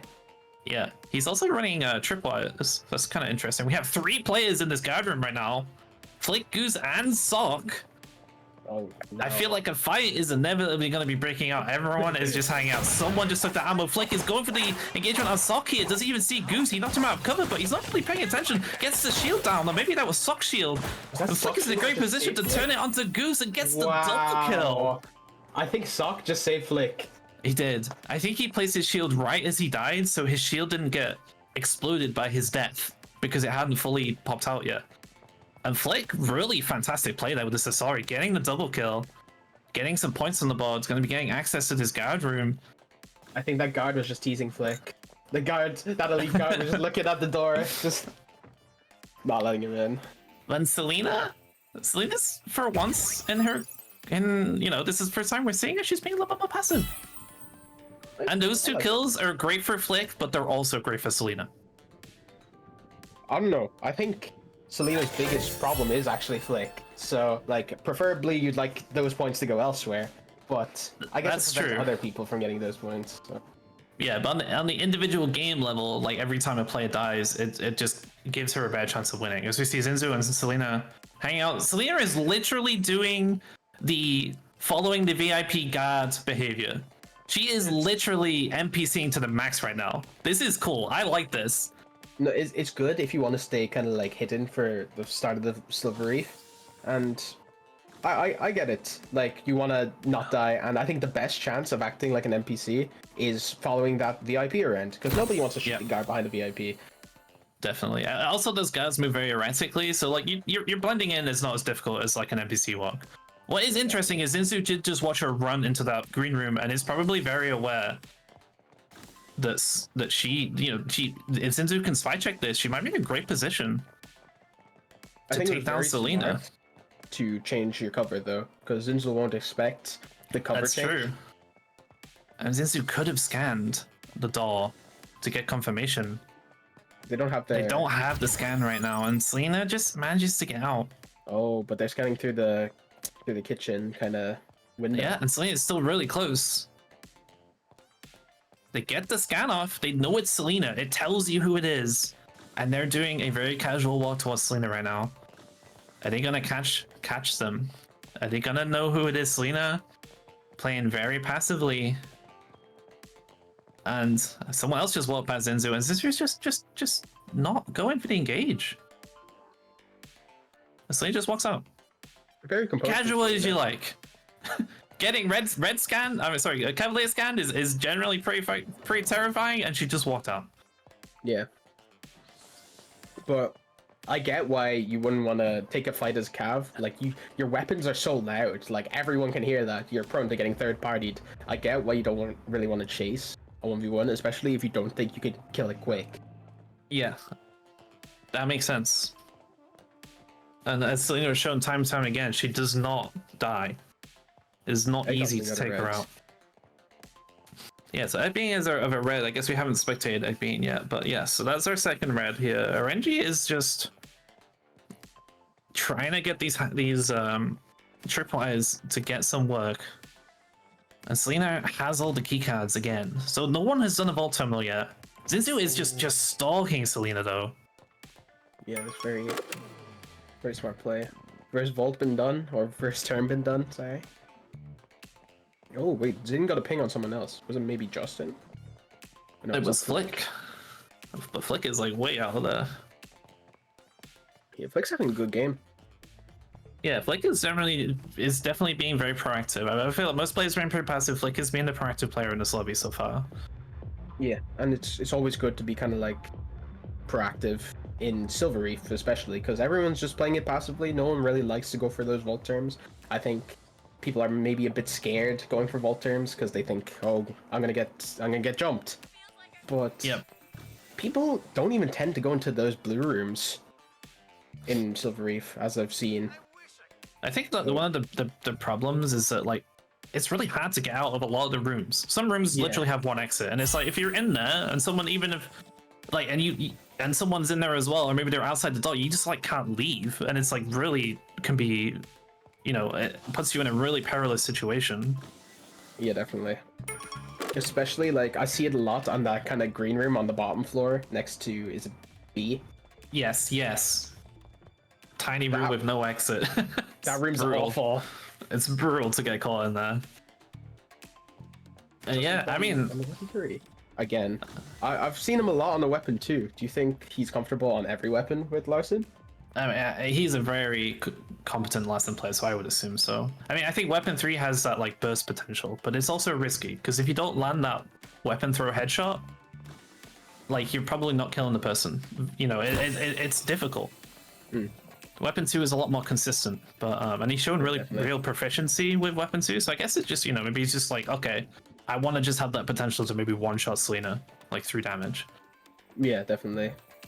But I see they're not doing the tech of like wasting your bullets, giving yourself one bullet so you can throw it, so you can throw your weapon straight away. I see they're not doing that. Yeah, I'm not sure that tech is actually very good, because like you break them out of stealth, you try and get the extra damage in, and then kill them with the headshot in one clip is like the ideal. Yeah, but I feel like the reload is very fast as well. That is true. I mean, I guess it's like different playstyles, right? Yeah, that's true. Does Flick see your buyers or something? Oh, Flick and RNG just like they're holding hands a little bit there. RNG has just been like tripwiring random rooms and just trying to catch people out. I think it's a good play. I like it. It's like nobody expects it, but like tripwires have become like very reactionary like now. Like you can see them before you do step in them. Yeah. So I mean, players are switched on. They may not fall for it, but you can put some tricky placements now that you can place them on walls and ceilings and stuff. So yeah, and especially like places you don't expect. If you don't expect it, then like it's definitely. Completely agree. So yeah, it looks like I don't know where the last vault terminal is. Selena's traced again. Zinzu is just consistently like finding these traces on Selena, but we have not seen an engagement so far, and I don't necessarily know if we will. I think Zinzu, maybe the strategy is to just kind of follow loosely behind and try and capitalize on the third party. Yeah, because when you get traced by a cav, you tend to sprint, or well, I'd tend to sprint, and that makes you look suspicious, and it makes you prone for someone else instead of the cav to jump you, because you don't look like an NPC. You just look like you're running away from something, and then the cav can third party that. So I think that's what Zin might be trying to do, trying to put pressure on people to act suspicious and then get jumped by another player. Yep, definitely. But Selena, yeah, I mean, what I do like about this is it's not just like she's being very stealthy, but she's also just constantly moving. She's never in the same place. She's just rotating around the map, walking around as this Wendy. And she's kind of being right now. I think Selena stopped interacting with a lot of things because, I mean, she has everything she needs, right? So like, why touch anything else until you're in the vault? Exactly. She knows how to play against like the cav. So Selena's in a power position kind of right now. She got all key cards, so probably could rush into the vault fast, get that podium. I don't know, Yep. like being on match point and all, do you still really want to get the case? Because I know, like in theory, if you have the case, you're in the stronger position. But there's so many people alive on the end game. Like, is it really worth having the case when you're such like a target for others? I think in Selena's position, yes. Like, she's so good at controlling the game. Like, I think she might be the best player in this lobby at controlling the game with the package. So Definitely, like, but and she puts. I think the thing is you put your destiny into your own hands the most by having the case. but it's like you're so prone to getting like fights and then third parties, and then if you win like then fourth party, then Yeah, it's hard I to mean get there the is always isolated that ones on risk, this right? map. I guess everything is like a opportunity cost risk reward thing, and depending on the strategy you use. But it looks like Selena is in. Yeah, that's Flick is true. also Like, in. So yeah, we might be seeing these guys fight in the vault, which would be. You say Flick with that agent pick, denying the food potentially, denying the heal Maybe. potentially. I do see why you'd want to rush the podium. Like if you have all your key cards, like why wouldn't you want to rush the podium? I get that. Yeah. I mean, I think it's what Selena is, what she's comfortable with, and what she likes to play. This is the way she Yeah. likes to play the game. And she's I like- found, they've both found Printer at the same time. We are probably going to have a showdown in the vault. Oh no, this fight is better for Flick. As you can see, Flick's still running that weapon 3. If you fight in the vault with Sasori weapon 3, you get those 2 extra negative effects on it. Oh, yeah, I know, that's I knew- crazy. It does cap at 3 now, but it's still like if you get the poison off and then those 2 effects, you're doing the max amount of damage you can be doing. Right, which and yeah, potentially will evaporate Selena here with all that extra damage. I think a lot of it may just come down to who gets in the vault first, because like, if you are already Flick in gets in there and the seconds. person has to run up the stairs, No, all if Flick Flick- failing his bounce pad, that's actually really bad for him. And Selena's in there, she's gonna have the position on him.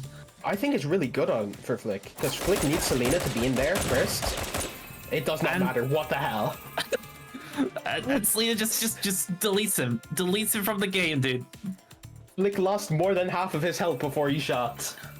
I mean, maybe that's like the one problem with he has the like close range expertise, like the little bomb, but like he needs to get in range of Selena. Yeah. And like by the time he got there, he was already basically dead. This is why Poison Bomb isn't that good. You need to have such a close range. When you're using that Sasori weapon 3 and you use that bomb, the bomb only does like what, 5 or 10 damage? It's not worth it getting that close just to use weapon 3. That's why you use like poison tip or something, like tip the poison darts, and then you can just shoot at like the range you're comfortable with, which is like slightly further out than the poison bomb. So Yeah, that makes sense. So here we have it. We have another end game. We have Selena on the package again, and she's already going to be pushing Zinzo here. Zinzo getting the shield down. They're going for the engagement here. Takes him down though. And Selena was getting a little bit low, but is already back to full health. Is already ready to go for the next person. That apparently blue Renji died off food stream. chip. Oh, that's big for Selena. Yeah. Like, you know, that ace, very threatening. And no longer to deal with. So I think Selena it's 2 other people. We have Justin 7fan and Egg being. I have a feeling that Selena's gonna get an isolated one. I think Justin 7fan plays super passive in this situation. Like maybe too passive. That Egg might get caught out because of it. Right. And that's exactly how Selena will want to play it, I think. Yeah, but maybe Justin wants to run the one. Maybe Justin wants to smoke. I mean, it did have a 1v1 at the end of the Sound Eclipse game. It was very close. Selena got down Very to sub close 10 one, health. And they're going for the shot here. Egg being, it's a red on red action. Egg being choosing to get out of there with the jump pad. Yeah, I think they might Justin be running not the taking identical it. build.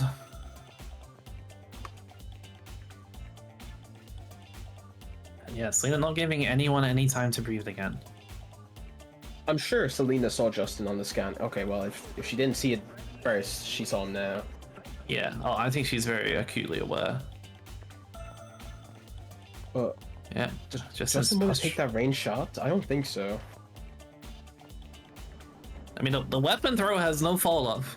If you can somehow land it, but I don't think that like Selena can just back up into the vault.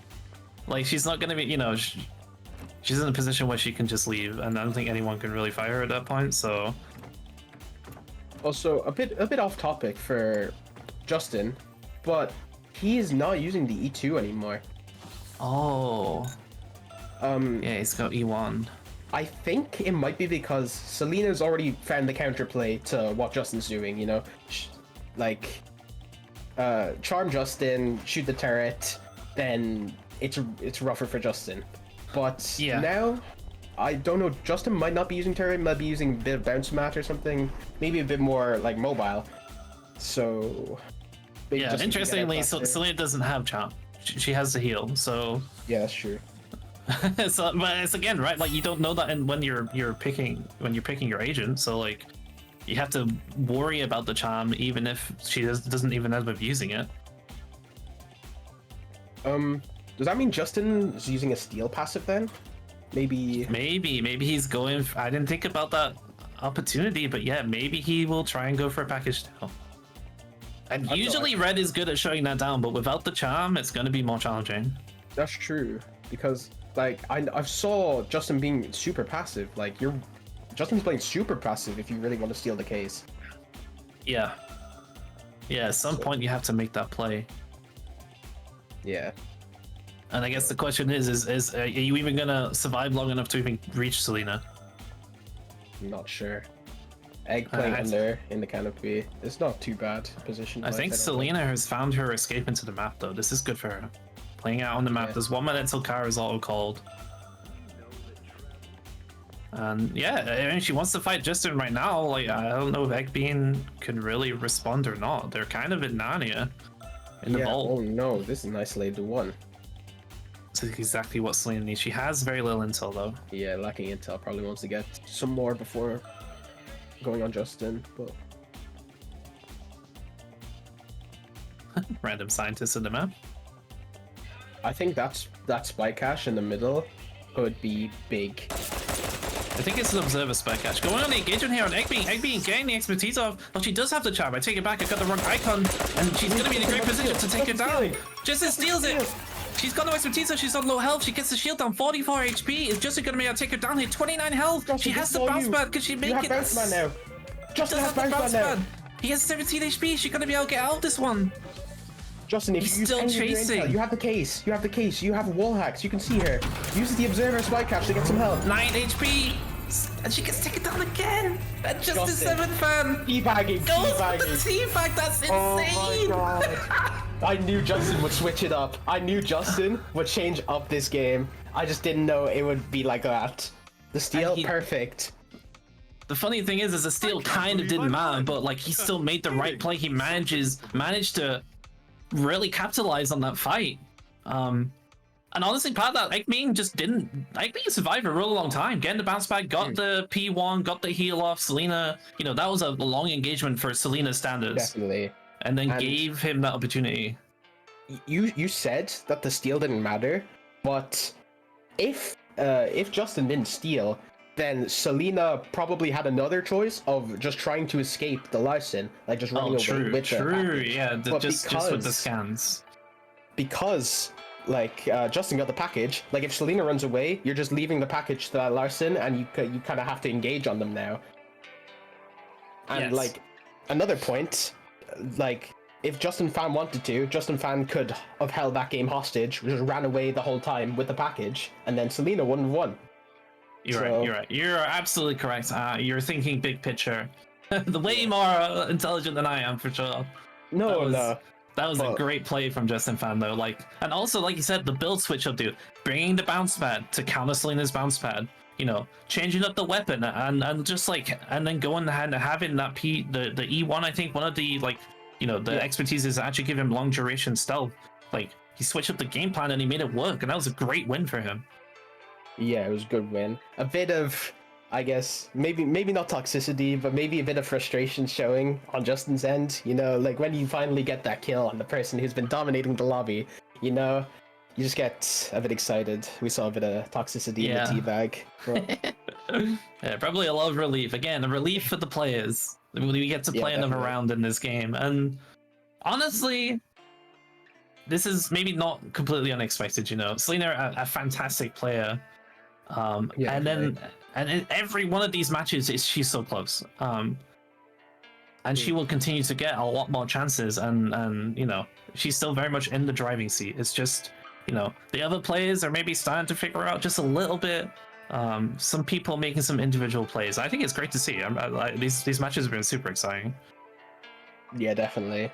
But in almost all these matches, like Selena's had the case. I think in every match Selena's had the case at one point. Yeah. So it's crazy. And like I do love the switch up, like the adaptability from Justin. It's amazing to see. Like, you know, you see your turret isn't working, so you decide to just change up everything. Like you change up your E2, which has been your bread and butter for the whole tournament. You change it up and you get that win. I wouldn't like he might feel like really good after that. Yeah, And definitely.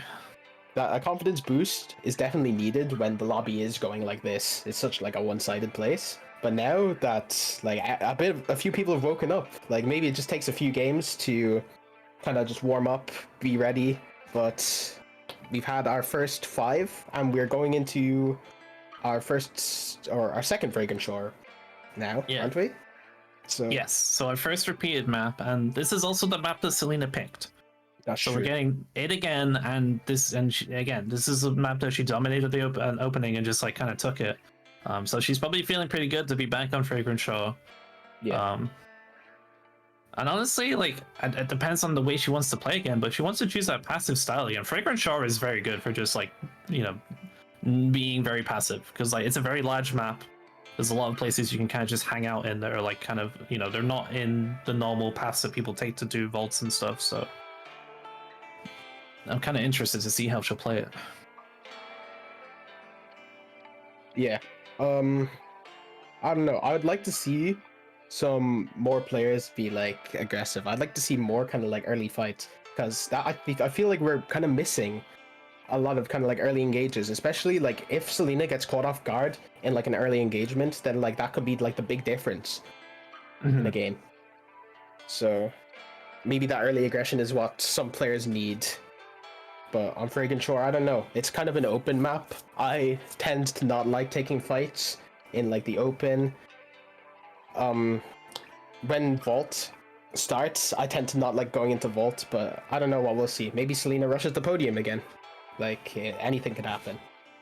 Yeah, I think one of the other points is if Selena has the package, no one can stall the game out against her. Yeah. So like that strategy is something that she has been negating by just being the person to get the package. Definitely. And what another strat people could use is that because we see Justin Fan playing Larson, right? Another, like you, for example, like maybe like RNG or something, could also switch to Larson to like have a steal attempt. Like Selena only has like an expertise and then like maybe like a 40-second cooldown. There's only one kiss that she can do.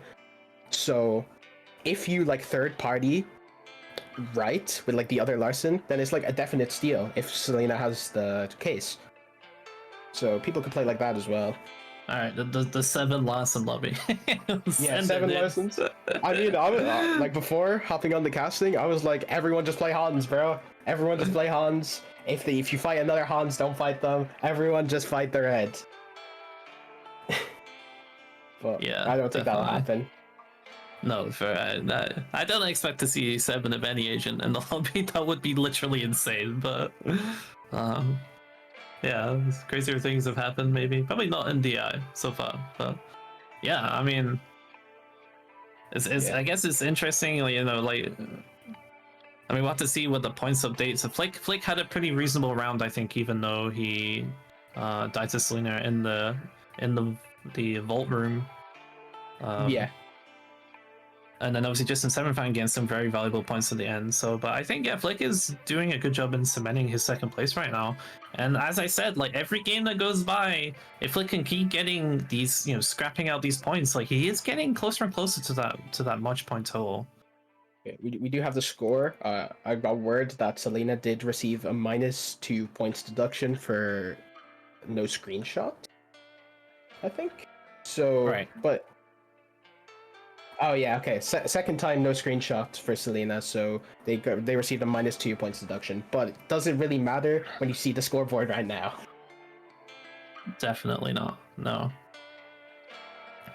But yeah, as we can see here, Flick, 8-point lead over Justin Van Seven in that second place. Justin Van sneaking into third place over Renji here. Renji having a 0-point game in that last one. That points gap, it looks like it's getting bigger. It just looks like it's getting bigger. It's a very big gap. Flick is 16 points away from match point. Yeah.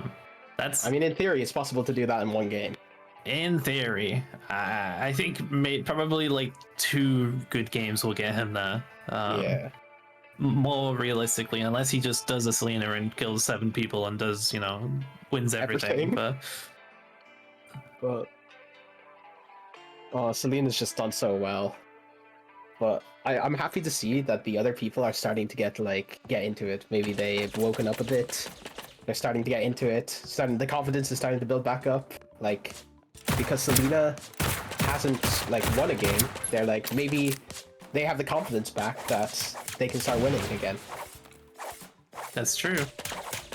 Yeah, I mean, there could be some creeping doubts maybe if Selena kind of closes out soon, Yeah, maybe mental. The mental game is absolutely paramount. The winners, you gotta keep your head straight, gotta keep your head together. Well, I think Selena has put a lot of fear in some of the players. For example, you've seen Selena in those kind of the podium room fights where Selena just shreds them. Surely that has to do something to your confidence, right? Especially when fighting a 1v1 against her. It's just, to me, it would be so demoralizing. Every time you fought Selena, you died in 3 seconds. Yeah, she just evaporates you, and you feel like you don't even have a chance. That's 100%. And yeah, I mean, there is no crack showing right now for Selena. I mean, she's had some sort of unlucky fights and maybe a little bit too aggressive on that Diamond Spire map, but when she is getting into the fights, she is still crushing people, and she is still playing her game plan very well, and she's making it to every end game, so she's putting herself in a great opportunity in every single match so far. Ooh, we're seeing 2 reds again. That's nice. Counter red with red. Let's see, do our observers get good spawns? 1 good spawn. 1 good spawn.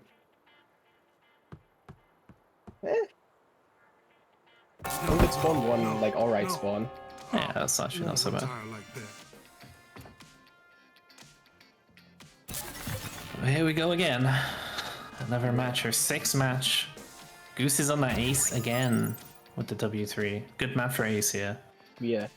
Did you think Goose lost their comfort on Madam maybe, or do you just think they want to switch it up because it's a bit different and it's people usually prepare against Goose to play Madam, so maybe Goose is switching it up? And I think he may be just trying to play an agent the way he feels like he can kill Selena with it. Yeah, the ace is a good matchup if you can get the range onto the red. And Madame Zhu oftentimes it just feels like you can never stand and fight, and then you get charms, you can't even expertise. It's rough. Yeah. Yeah, Eggman on the Madam though. Speaking of Madam's potential disadvantages in a fight, definitely a comfort pick for them. I think it's his guard room early. Arenji also on the ace.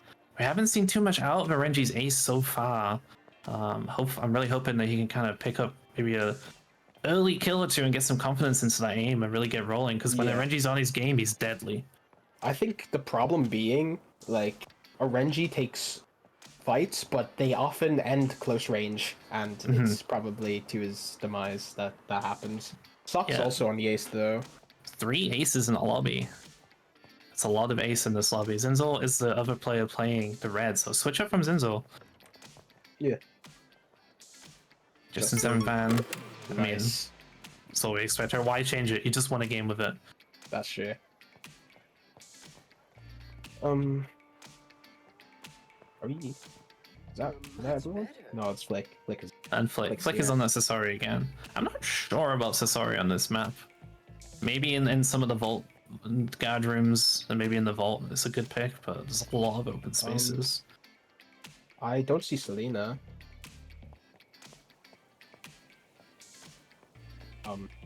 So we may have had an issue here. A tech issue, maybe? Is there maybe a technical issue? Is there a procedure for this, or? All the players have stopped moving. Well, RNG has stopped moving. Sorry, that was maybe not accurate, so I assume.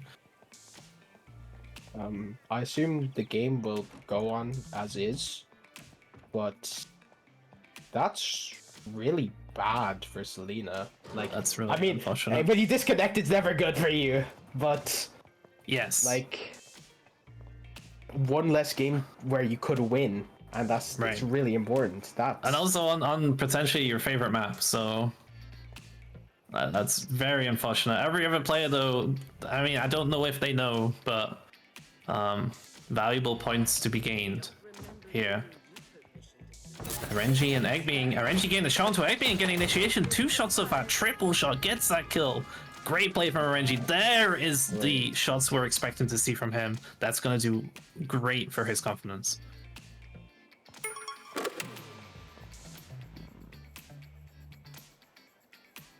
Yeah, we have a second terminal down, so 1 terminal remaining. Flick is... He is camping this door, and I like that on Sasori. It looks like the last terminal is out, though, for Sok. So we're going to be seeing Phase 2 starting pretty soon. Yeah, that was a great kill for RNG. Is this a purple room? This is a... I think so. He has a purple keycard. He has a gold chip, though. Yeah, I see that. Blake probably also got their Volt Term. Yep. Grabbing a little bit of ammo, and he's going to be in, so... Yeah, we're going to see maybe a little bit of a different in-game here, because there's no Selena to potentially take control of the package. It also looks like we may be having a fight here. Sok getting into an engagement. Sok's getting hunted. So it's a little bit of ace on ace action. I think it was Goose. We have the W1 versus the W3. Can come a lot down to who can land that shot. Goose is on pretty low ammo though. Not a lot of resources. Doesn't have a disguise. Maybe not looking to continue the chase here. Justin has nothing. Wow. I mean, I think Justin is just very passive. Loot the map. It's normal. Yeah, very standard last in play here. Like get what you can after the vault's open and go for that package steal. Maybe got some tips from Giant Key. Maybe. See Flick here. Put his shield down. I'm not sure if he was engaged upon. But again, like this is where Sasori is powerful, dude. Just hold those corners. Hold those corners, let people come at you, like you're in melee range, basically. That's good. Potentially really is strong. So yeah, it looks like in the vault we have Sok. Yeah. And very slow vault though. Not a lot of other people. I don't think it's unusual for this map though. Very slow vault. Yeah, definitely. So again, I'm not sure if the players know if Selena's out the lobby or not, but like maybe they'll kind of start to cotton on if the package takes a long time to be grabbed. Yeah. Well.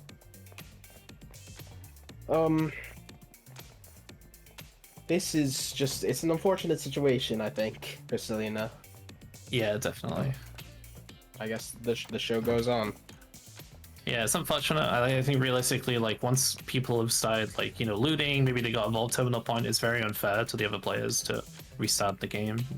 It's just one of those unfortunate parts of the, that is what it is. Hopefully it doesn't have a major effect on the result, but there's nothing we can do in this situation. Yeah, seeing Flick here. Looks like he was jumping down on another player. I'm not sure who that was, but yeah, we're seeing a little more like this is kind of what you would normally expect from a CompTI game. A little bit more of a slow pace. Yeah, definitely. Without Selena setting the pace, everyone's kind of chilling out a bit.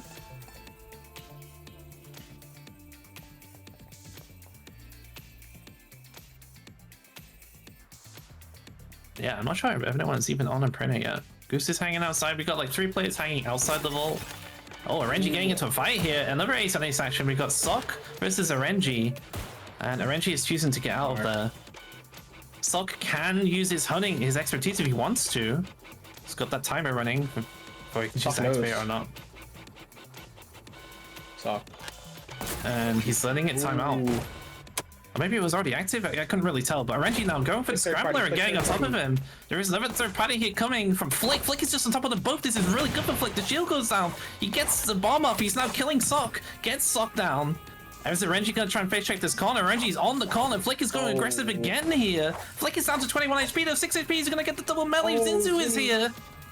Zinzu's not shooting. And Renji could just run with the keycard maybe and get it. Wait, now Zinzu's chasing. Great position. Renji must know. Renji is just jumping and bouncing. And Zinzu just didn't choose to fight. I don't know what Renji's health is. I don't think it could be good after that fight with Flick, but Zinzu just did not want to fight that. And Renji has that gold keycard. Yeah, there must have been a fear factor for Renji as well. When you see, like, even if it's an NPC just behind you, like, after that fight, you just need to be wary. And, like, I get not rushing into the vault because that NPC could follow you in, so just run away. Take your time. Yeah, definitely. Yeah, Renji could play that. I imagine to get out. This is just, yeah, she's in the vault, but not able to access that gold room. So we're going to be seeing Renji taking this package here.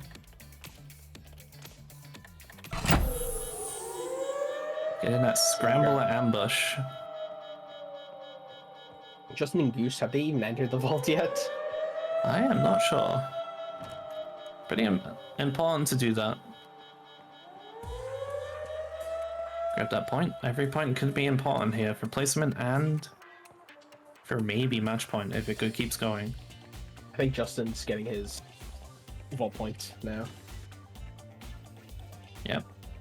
And we're gonna be seeing Goose doing a little roof camping on Ace. The usual. Good strategy. Can't go wrong with it, that's for sure. Yeah, definitely. Now this is interesting though. So I believe that Ace is one of the best package carriers in the game. Possibly the best, especially on this map. Like, you get all the information on every player and you can start fights that no other agent can answer. Goose is running tripwires. I think I just saw Justin get triggered by the tripwires. He had to run away from the vault. Oh, interesting. So Goose maybe trying to lock it down. Yeah, Reggie has the potential to actually turn this around on Goose, so definitely. Oh, Zinzu is running around. Renji not kind of looking to pick a fight right now. The usual passiveness for Renji. Yeah, I mean, oh, he gets a shot, misses though.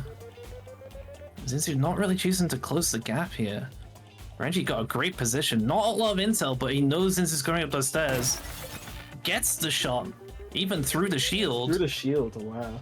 And now he doesn't care about intel because he has that hunt and he's closing the gap, but Zinzu's pushing out aggressively. Who's gonna take this here? Oh, Renji. Very calm. Great play from Renji. That was like pretty perfect distance for Renji to engage on and lands those shots. And Ace is deadly. If Ace lands shots, like, she is so deadly. You're getting two shot. Very, very frequently you're getting two shot by the Ace W1. Ace Weapon 1 versus Ace Weapon 3. Goose versus Renji. Who has the advantage, do you think? Or is it all positioning based? It's a lot of positioning. So usually what I would say is it's a lot about shield play, but neither of these players use shield. Because like shield is devastating against W3 if you can block a shot with it. Yeah. But like that's not even in the equation. Oh, Renji actually managing to snipe Goose out there, finds the pick. And Goose is going to be taking some health outs and healing, but like he's forced off the roofs. This is good for Renji. Renji could leave right now. Actually, he even sees the tripwires. Very good situational awareness. And yeah, he's kind of just chilling the vault. I mean, he's got that range. He's got a lot of time. Probably going to wait for a car call, potentially, and has this range. So just feeling really confident and comfortable right now. Yeah. I think Justin is just putting pressure on RNG as well, just by just staying there on that A extract. Like I say, Ace is an interesting matchup against Larssen, because like Larssen could potentially get in and steal and then try and run with the expertise, but if you have dealt damage to him, you can just keep chasing with the trace. Yeah. So it's very important for the Larssen to be evasive enough to not get shot when you steal. Yeah, definitely. Justin keeping that door open. Oh, closing it. Just want to get some vision. Yeah, Goose is kind of retained to a different rooftop. It's amazing. RNG is just kind of just chilling out in the open, feeling like not feeling afraid at all. I think once RNG gets the knowledge that Goose is on the A side, RNG might run for C. He might do that, yeah. I mean, he seems to be waiting for his ping a little bit, maybe before making a move, trying to get as much distance before he has to, you know, potentially run, but honestly, no one's close to him, so he's just continuing to walk. Taking it steady, no rush here. Goose knows that Justin is still alive. Oh, he's going for the shot onto Justin here. Has the trace down. Got that punchy damage. Oh, he did miss. Wait, he must have... Maybe he's tracing an NPC here? I don't know what the trace is for there, but... Goose is posturing. It's an interesting play from Goose, because, like, RNG is just on the other side of the map alone. And the car is auto called to mid. That's an awful auto call. Yeah, it's I was definitely... saying yesterday, it's bad. Probably not what RNG wanted, right? You want us to use the car to create distance, and B is very capable. Goose actually almost getting shot through that window. Very... He is just hiding in that corner. I was gonna say kind of lucky from Goose, because Goose tried to... Actually gets shot there. Can he get the follow-up? Goose tried to kill the NPC, and like doing so, RNG could have headshot Goose right there. So a bit fortunate to not get headshot, but yeah. With W1 it wouldn't be a kill, but yeah, it wouldn't be devastating or that devastating, but like headshot body shot, you know. Yeah, Goose is just socialing to heal. I don't know. If I'm Aaron, I'm calling C. It's just to have. It feels like it's so free, right? It's open, no one's close. Yeah, you're forcing people to move on to you, which is like, as an ace, you like that a lot. Yeah. You want people to be running at you, you don't really want to be running at them. He's using the bounce pad even to get back onto this high ground. He sees Justin. Yeah. And it's so scary being in these lower levels, dude, because like you just get shot down upon, and it's like, what can you do about that? I don't know. I don't like Aaron's position here. It's too kind of like cramped. He is kind of just... Oh, that wasn't Goose. Yeah, he seems to be kind of sticking this point. Low intel. I don't know. Okay. Oh, spy cache. A couple of intel, not too much. Maybe as an ace here, I play I would like to play Shrimpies instead of where Aaron's playing. But it's not bad to play here. It's just you don't have a big line of sight. You're kind of just behind buildings, which is safe. Yeah. But in return, you're not doing any damage to other players. You have the low ground, and this aggressive push on the roof could be sniffed out.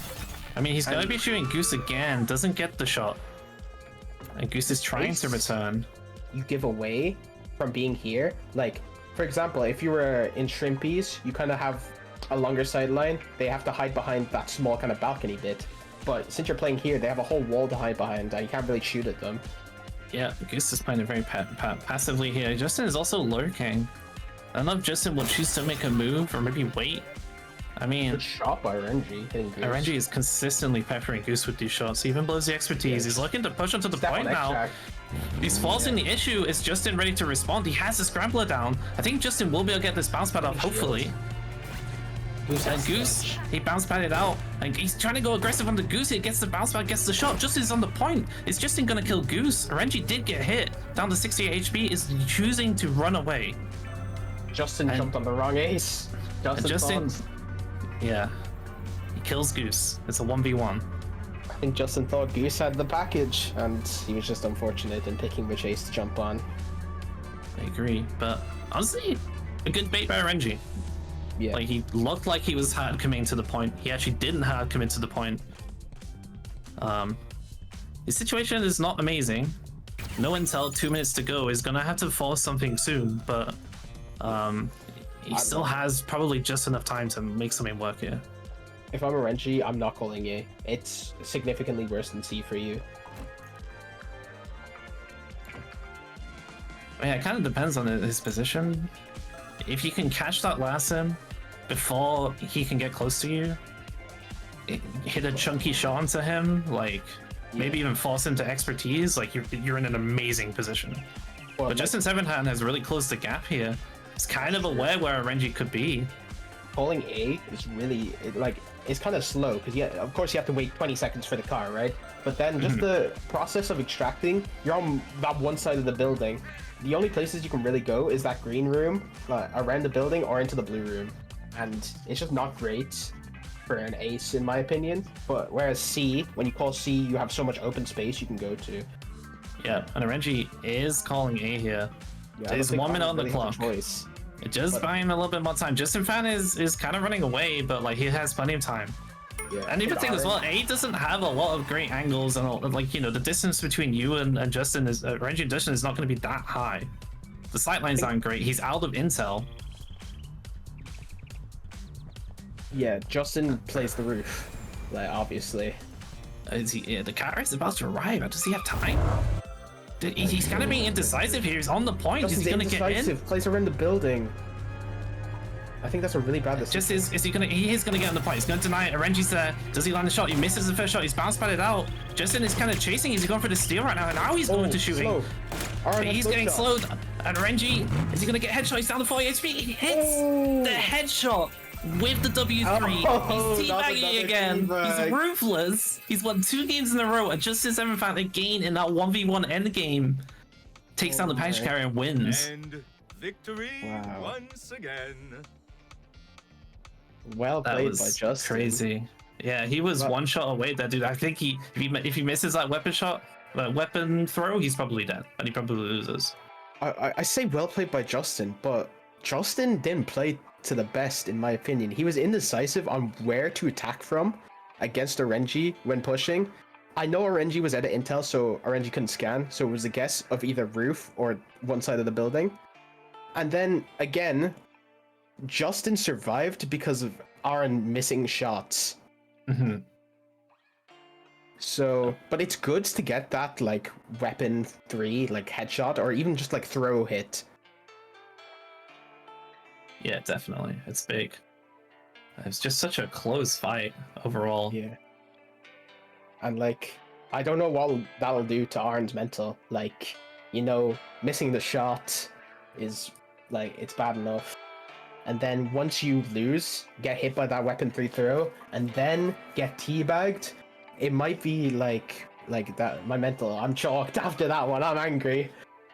Yeah, but I don't know, maybe, you know, it could go both ways though, right? Maybe he comes back with a vengeance. Sometimes, like, you know, having someone do that to you is just, it's motivating.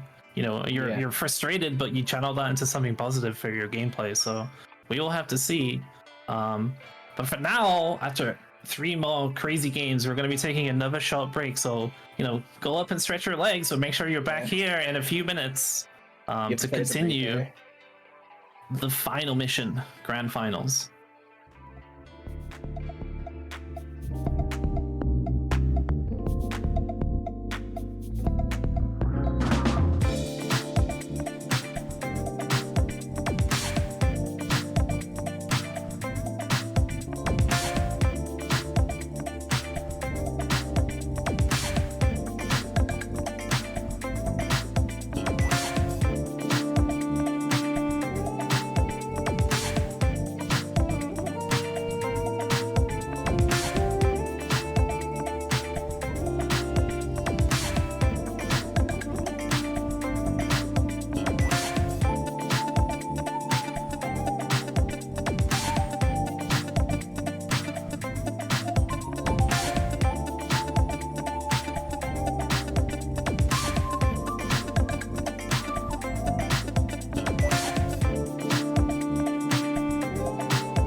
Alrighty, welcome back to the Final Mission Grand Finals, presented by Spice Creams in partnership with Tripwire.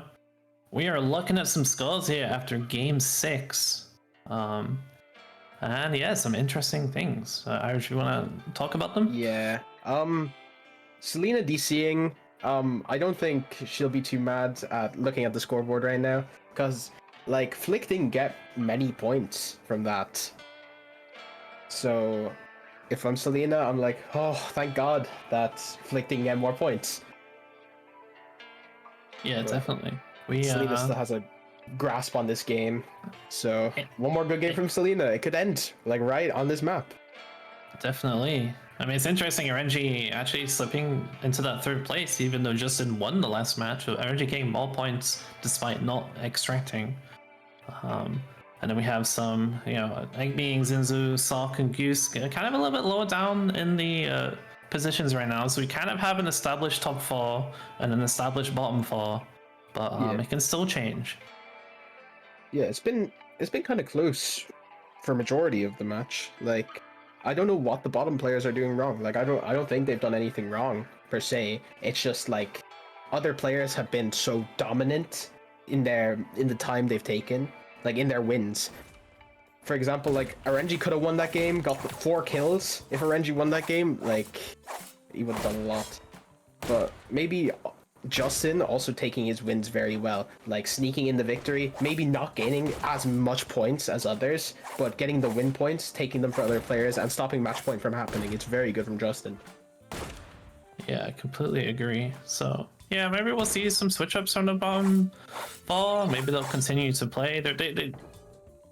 I think some people have just been a little bit unlucky in the engagements that they're taking. But it's just the way it is sometimes. We are going to be on Sound Eclipse, and this was 5 maps ago. We had Selena kill 7 players on this lobby without the package, and just completely dominate in a fashion that like has not even been seen in Spy Scrim. So interested to see if you can do that again, and what the kind of strategies are for different players. Yeah, it looks like Flick is on that Sasori again, and I think very good Sasori map. Stops people from eating food when the poison wants to work, so could be a good match for Flick, I think. Definitely. I mean, just see it right there. We're gonna be having a Yuumi in this match. So Goose is gonna be switching up to Yuumi. That's interesting. I'd love to see a Yuumi player. I do love to see it. Yuumi is, I don't know really what she sits in the meta, but she is a very challenging agent to play, I think. Definitely. So we'll have to see how Goose does on that. Observers will have to kill each other. That is true. And they spawned opposite sides of the map. Run faster. But yeah, I think Yuumi, very hard to play, and like, even when you hit your shots, the reward isn't that great. And honestly, if Red has charm, it's so brutal. You try and charge a pellet, you get charms, you reset your thing, you can't even fire anymore, like...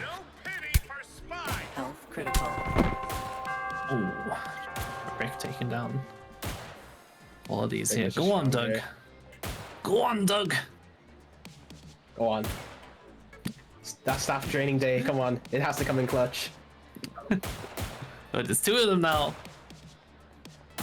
Go on. Finally. Thank you, Doug. Thank you for your assistance in this matter. And we're into the game. And we got Sock on their hands again. Hasn't really been able to find success on this agent so far, but always has the opportunity with that double tap to be deadly. Definitely. We see Selena in the game. That is good to see. She's playing red. We all knew that was going to happen, but yeah, she is running heal this time, I believe. I think that's actually the correct icon, unlike the last time where I got it wrong. Zinzu is back on this Cavalier. Yeah, so Justin Seven fan. Again, his strat with this is working, so he's going to be playing the Larson. Yeah, is it 2 games in a row he won? Yeah, 2 games in a row. Maybe you can make it a 3rd. I think he'd like that.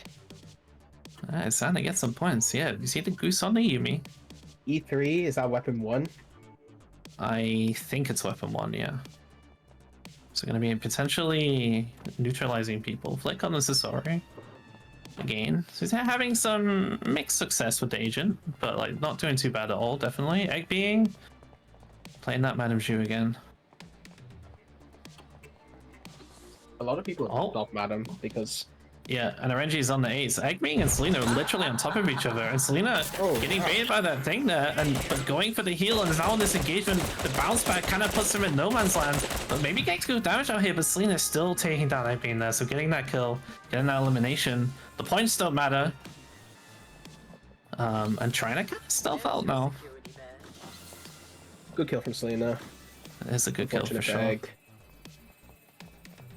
Selena may be hoping to see a different player in that situation, but a kill is a kill, and it makes every part of this game just a little bit easier. I see Selena changes her health chip or her food chip depending on the map. What do you think? Makes a lot of sense. I mean, on this map, I don't know if you'd prefer a lesser food chip because there's more food available.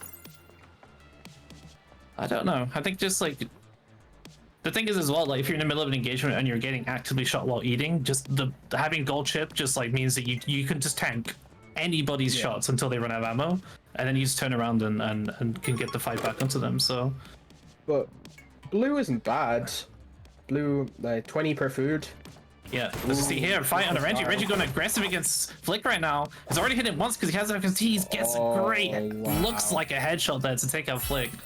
So Flick going down, a Renji going aggressive on that ace against a Sasori, camps in the corner. And that's a big kill for a Renji, and honestly, good for Selena again, because Flick is maybe not getting any points in this game.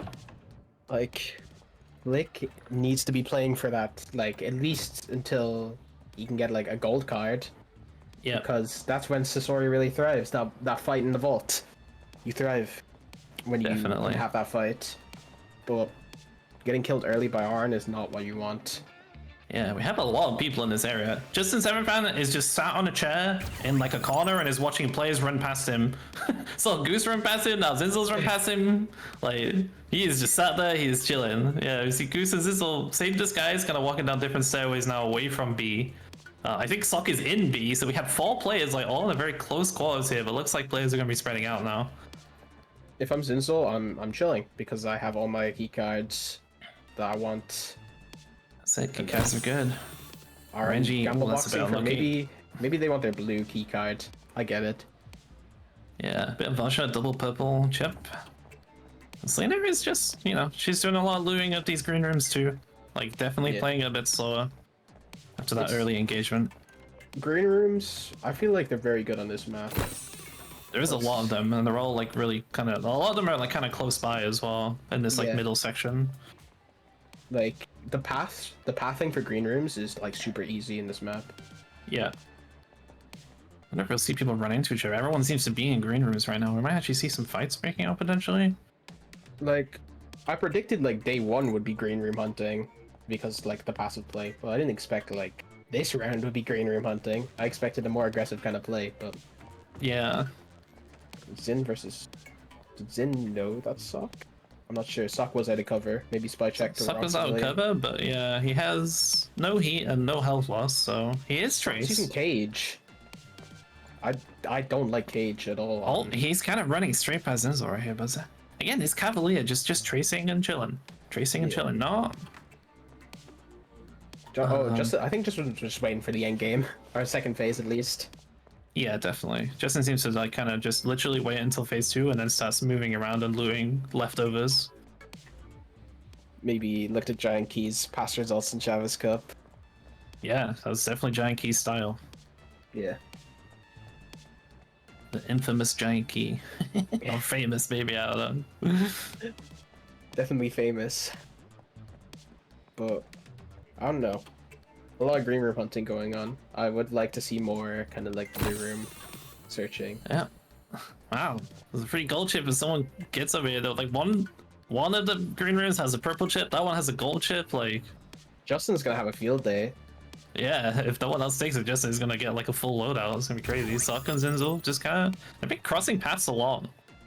Yeah, but Zinzel's acting like an NPC well, and like they don't have a need to really go for other vault terms unless like, well, I mean they have a need to get the points from the vault, but it's just better to be safer when you have those key cards. Definitely. Yeah, I mean, yeah, you can just play for the endgame, play for the vault potentially. You have a really strong position.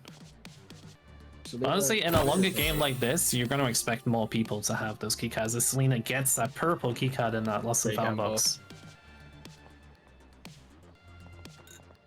So it might be kind of spicy in the vault. I mean, Sound the Clip vault can get very hectic if there's a lot of people who just kind of go in. Yumi Bubble. We see Yumi Bubble's going up around the map. I think Goose is using the expertise the passive where when his gadgets break, it creates a bubble. Yeah, that's very smart with stuff like trips. Like I used to use that a lot for hard sell because some of the extracts have like a lot of entrances. Like there's a lot of places you can get to them from. So when you use tripwires, that's like you have 6 or 5 tripwires. You use them all to block an entrance. And you just destroy them all, and they all block the entrance. Yeah, it's definitely an interesting strategy. Justin so fast beside here the entire game, bro. It's a good trap. Like, yeah, nobody's definitely. gonna look for Justin, or nobody's gonna see you there. So RNG and Selena little wiggle that like her NPC movement not perfect, and RNG, does he know? He is just, I think he's in like a social interaction right now. They're both walking. I mean, I don't know, man. Selena looks a bit sus to me, but it's easier for me to say that because I know it's a player. Yeah, that's true. But I think RNG's disguise might be giving him away a little bit. Selena might shoot He him. is kind of, yeah. I mean, do you take that risk at this point, though? Like, just shooting a guy who's just kind of stood still? I mean, Selena has amazing game sense and spy checking ability, and RNG is the same, so, like, anything can happen in that situation. What is Goose doing? And Selena here has gone away from that situation. And is now back. Wait, they swapped disguises. Oh no, they haven't. Selena, no. Like, I know Selena's watching him. Selena's just probably wiggling. watching Selena as well. Oh. Wait, puts down the thing. Selena must know. Did we just see the Civ walk out of the green room? And the Renji got caught off guard there, and Selena just takes down a Renji. So, that's big. Yeah, I mean, he put down the scrambler, Selena sniffed him out and just honestly caught Renji by surprise. Renji was not ready for that. And the bounce pad in that situation honestly doesn't do anything for you against a player with Selena's skill. She will just shoot you out the air. She does not care. So, great play from Selena, taking down a very threatening ace. And she's in the ball again. And she's on a printer, dude. She's just in. There is a lot of players left in this lobby, that's for sure. But the second and third place are gone. So Flick and RNG are out. And yeah, Selena putting herself in another good situation where she can potentially win the tournament from this point. They're doing the key card very quick, and that's amazing. Yeah, that's the thing. She was right on the door, ready to go in. Kills RNG, runs in. Zinzu, honestly, pretty fast into the vault, but like you're 30 seconds behind, even being, you know, what I would say pretty fast into the vault. And Selena already has the package, and now Zinzo maybe is isolated here, and you know what Selena's gonna do. You know, Selena is probably gonna look to be aggressive if she sees someone by themselves. Definitely. Well, I think it's harder to get out on this vault than like. Yeah. There we go. Selena is picked out. Zinzo going for the fight here. Got the shield down. I don't think she got any damage taken. She did not get any damage taken, but Selena's gonna catch and got that package thing. Able to get the fight though. They're both dropping really low here. 19 HP. Wow. And Selena just again winning these one-on-one fights so consistently. Yeah, like I think if you're Sock is coming in here. Sock is ready, but Selena's already ready for him. That's a great shot though. 44 HP on Selena, 39 on Sock, and Sock is choosing to back out. Yeah, food. Selena's going to be picking up her shield, and the food, and Selena's already in a great position again. That food chip is really doing work right now. And she's going aggressive. Yeah, Selena has the vials, has the food. Like she sees two agents on top. Justin Sevenfan is like in that area. She even pops him out and then backs up. Great play there to try and bait out a fight potentially. And Justin is actually just chasing Sock right now. Sock getting the full health. He sees Justin Seven. He has to shoot him, right? He just double headshot tap, and Justin Seven has been eliminated.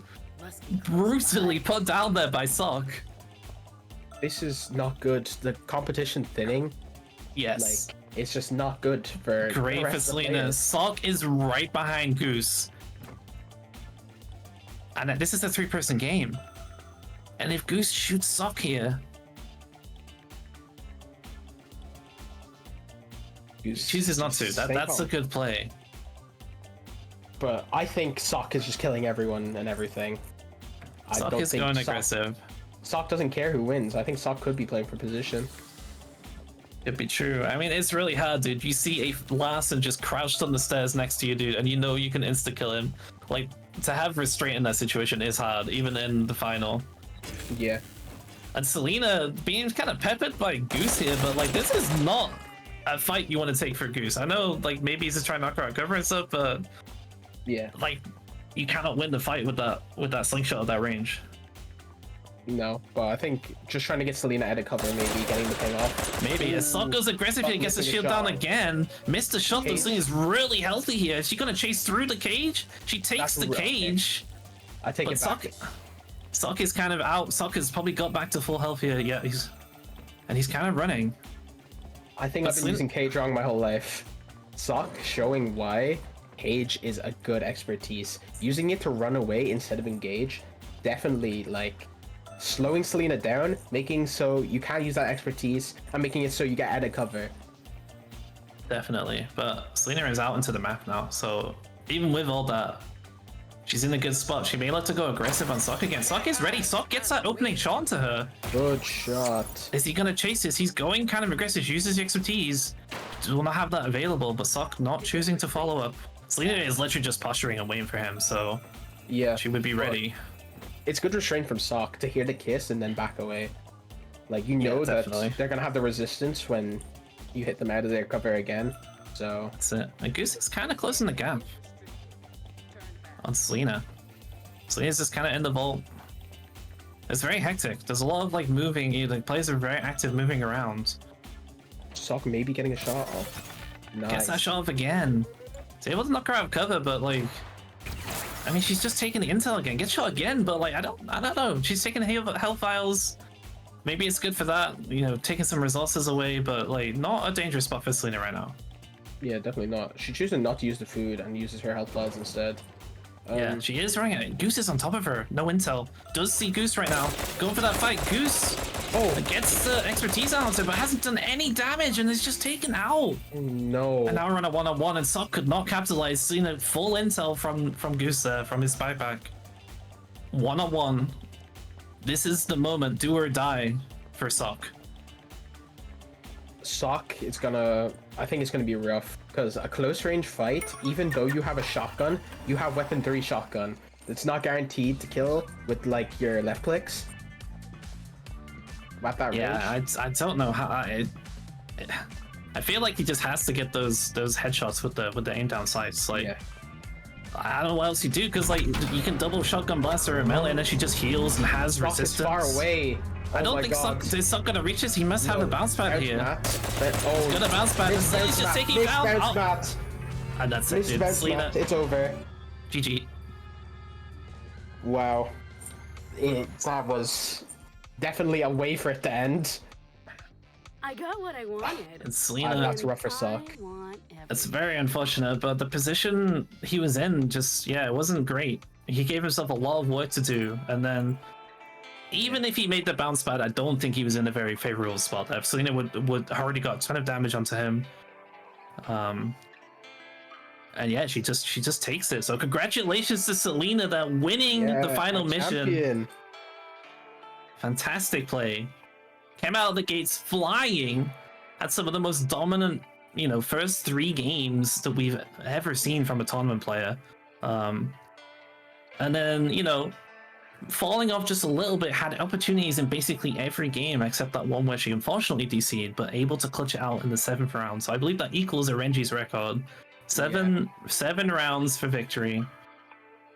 Very good play from Selena. I think Sock might end up regretting killing Justin Fan there. Having Justin Fan alive there creates added pressure, especially as a stealing Larson, you know? So Yeah, definitely. to have taken out Justin there could have been like the fall of the whole game. Like, and I'm not like, of course, it's not Sock's fault that like they wanted the point. Like, get the point, get the free point. But if Justin Fan ended up alive there, the result could have differed. I'm not trying to take anything away from Selena either. Great games played today. Very dominant performance from them. And it was just very well played to get all your isolated ones, wait for the opposition to take each other out, and then the game to end like that. Maybe it's like Sock making the mistake of using the bounce pad on those stairs. You know you're going to hit your head. Maybe if they used the bounce pad on the bottom floor, they could have got up to fight it. But again, well played by Selena. They are #1 player. They are winner for the TFM. So good job, Selena. Wow, that was very fun to watch. Yeah, amazing performance from Selena. Like, mutant qualities were lots of words for so much of it. Yes. Wow. That was definitely something right there. God.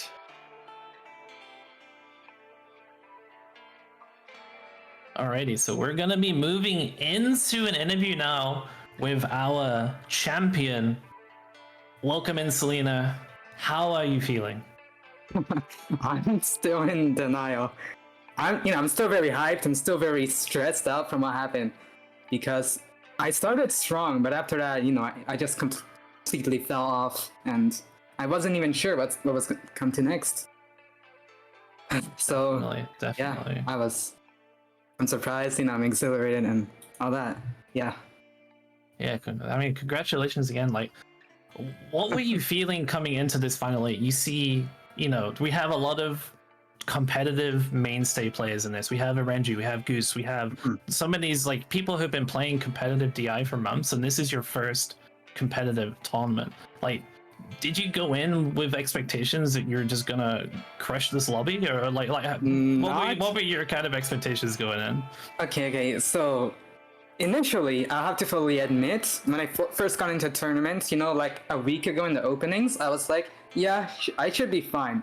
I didn't underestimate them, but I still felt like I'd be okay. But we saw what happened. I had a very bad start, and I finished 3rd place in openers, which isn't bad at all. But yeah, no, it made me very stressed, and I was worried. All I did was practice for the whole week, and semifinals went amazing, but I was still worried about finals because they're not the same thing. And just because I do good on semifinals doesn't mean I do good on finals. So needless to say, I was very stressed every single game. Yeah. I mean, you could not tell. After those first 2 games, I was just like, "What? This is absolutely crazy." Yeah, I guess it's interesting. You talk a little bit more about your preparation. So I don't know how much to see if you've been playing in general. Obviously you've been picking it up for the tournament. Have you how's the prep kind of been like? Prepping for the tournament.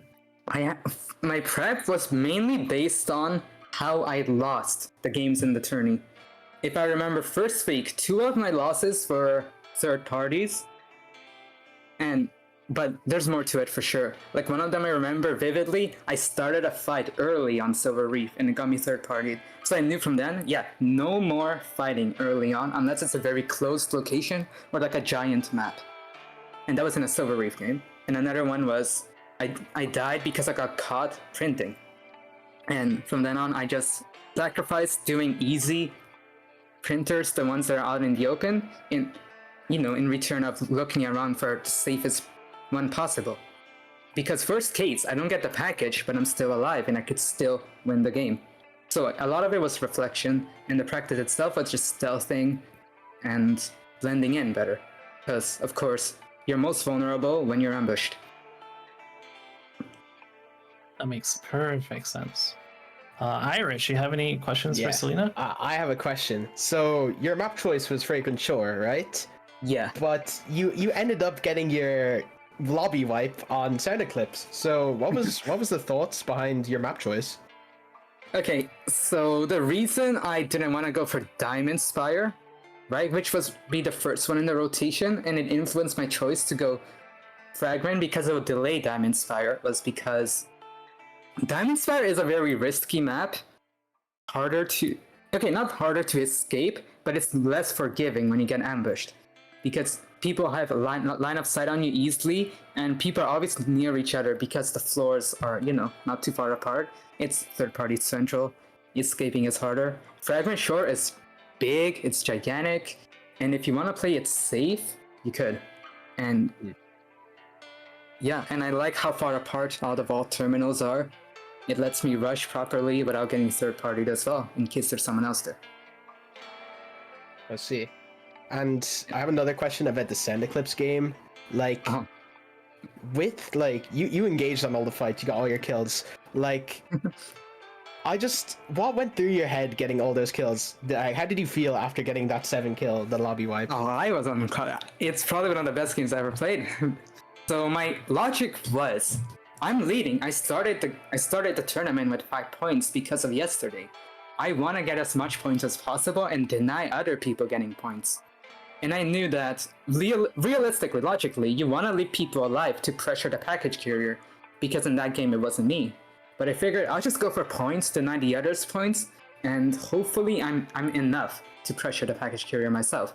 Because I always go for package. I know how, package works. So I want to say I'm pretty okay at tracking package, pressuring it. Not perfect by no means. So I had faith in myself. So I decided to get rid of the competition. I see. Wow. And here's one more question. Do you tend to go kill heavy? Because as I can see from the stats, it's 4 kills, 7 kills, 5 kills, 4 kills, 3 kills. You DC'd and then another 4 kills for your last win. So it looks like you go kill heavy. So what's your kind of playstyle like then? Is it like an aggressive playstyle or? It's because every kill you get, it helps you. That one person you're killing could have been someone who might have third-partied you later, intercepted you, delayed you from the package. Might have been someone who ambushed you, kills you, That just inconveniences you or maybe prevents you from winning. So it's always important to go for kills whenever you can. Of course, I'm gonna refrain myself, if it's like the beginning of a game in a small map. I learned my lesson from that very well.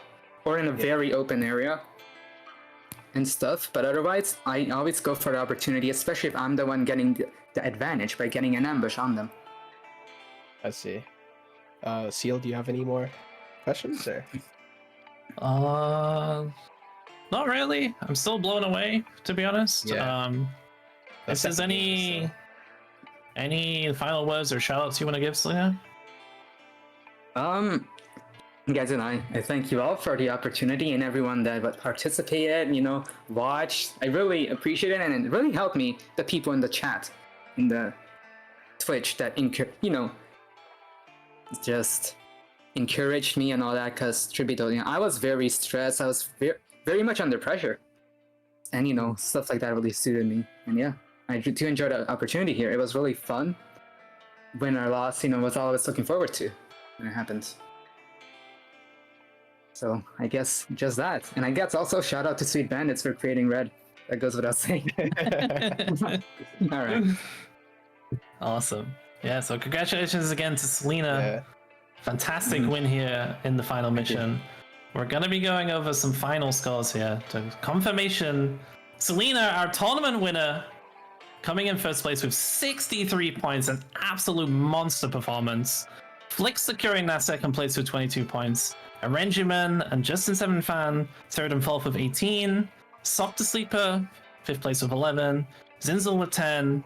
And then Eggbeing and Gusu Games down in 7th and 8th with 9 points. So again, congratulations to all competitors. Congratulations to Selena. You guys have been absolutely awesome. This has been an amazing event to cast. Yeah, and this has been really great. So, Irish, any kind of final words from you? Again, I just want to thank everyone for kind of just watching, tuning in. I'd like to thank all the players, every player from day one, just playing in this, helping us create the content, everyone going along with the format, just everyone who is kind of in on this. Just thank you, everyone. Yeah, absolutely. And also a massive thank you to the people behind the scenes, Flooded Maz, Jace, Lex, putting these tournaments together again and again, Rick. We're going to be going to a credit section very shortly. But yeah, from me personally, this Spice Grams is kind of keeping the DI community alive. And DI is a fantastic game, so yeah, everyone is just awesome. And also, last shout out to everyone who tuned in and has been watching the tournament. I hope you guys enjoyed it. You guys definitely make the difference by, hanging out in chat, cheering for people, and all that stuff too.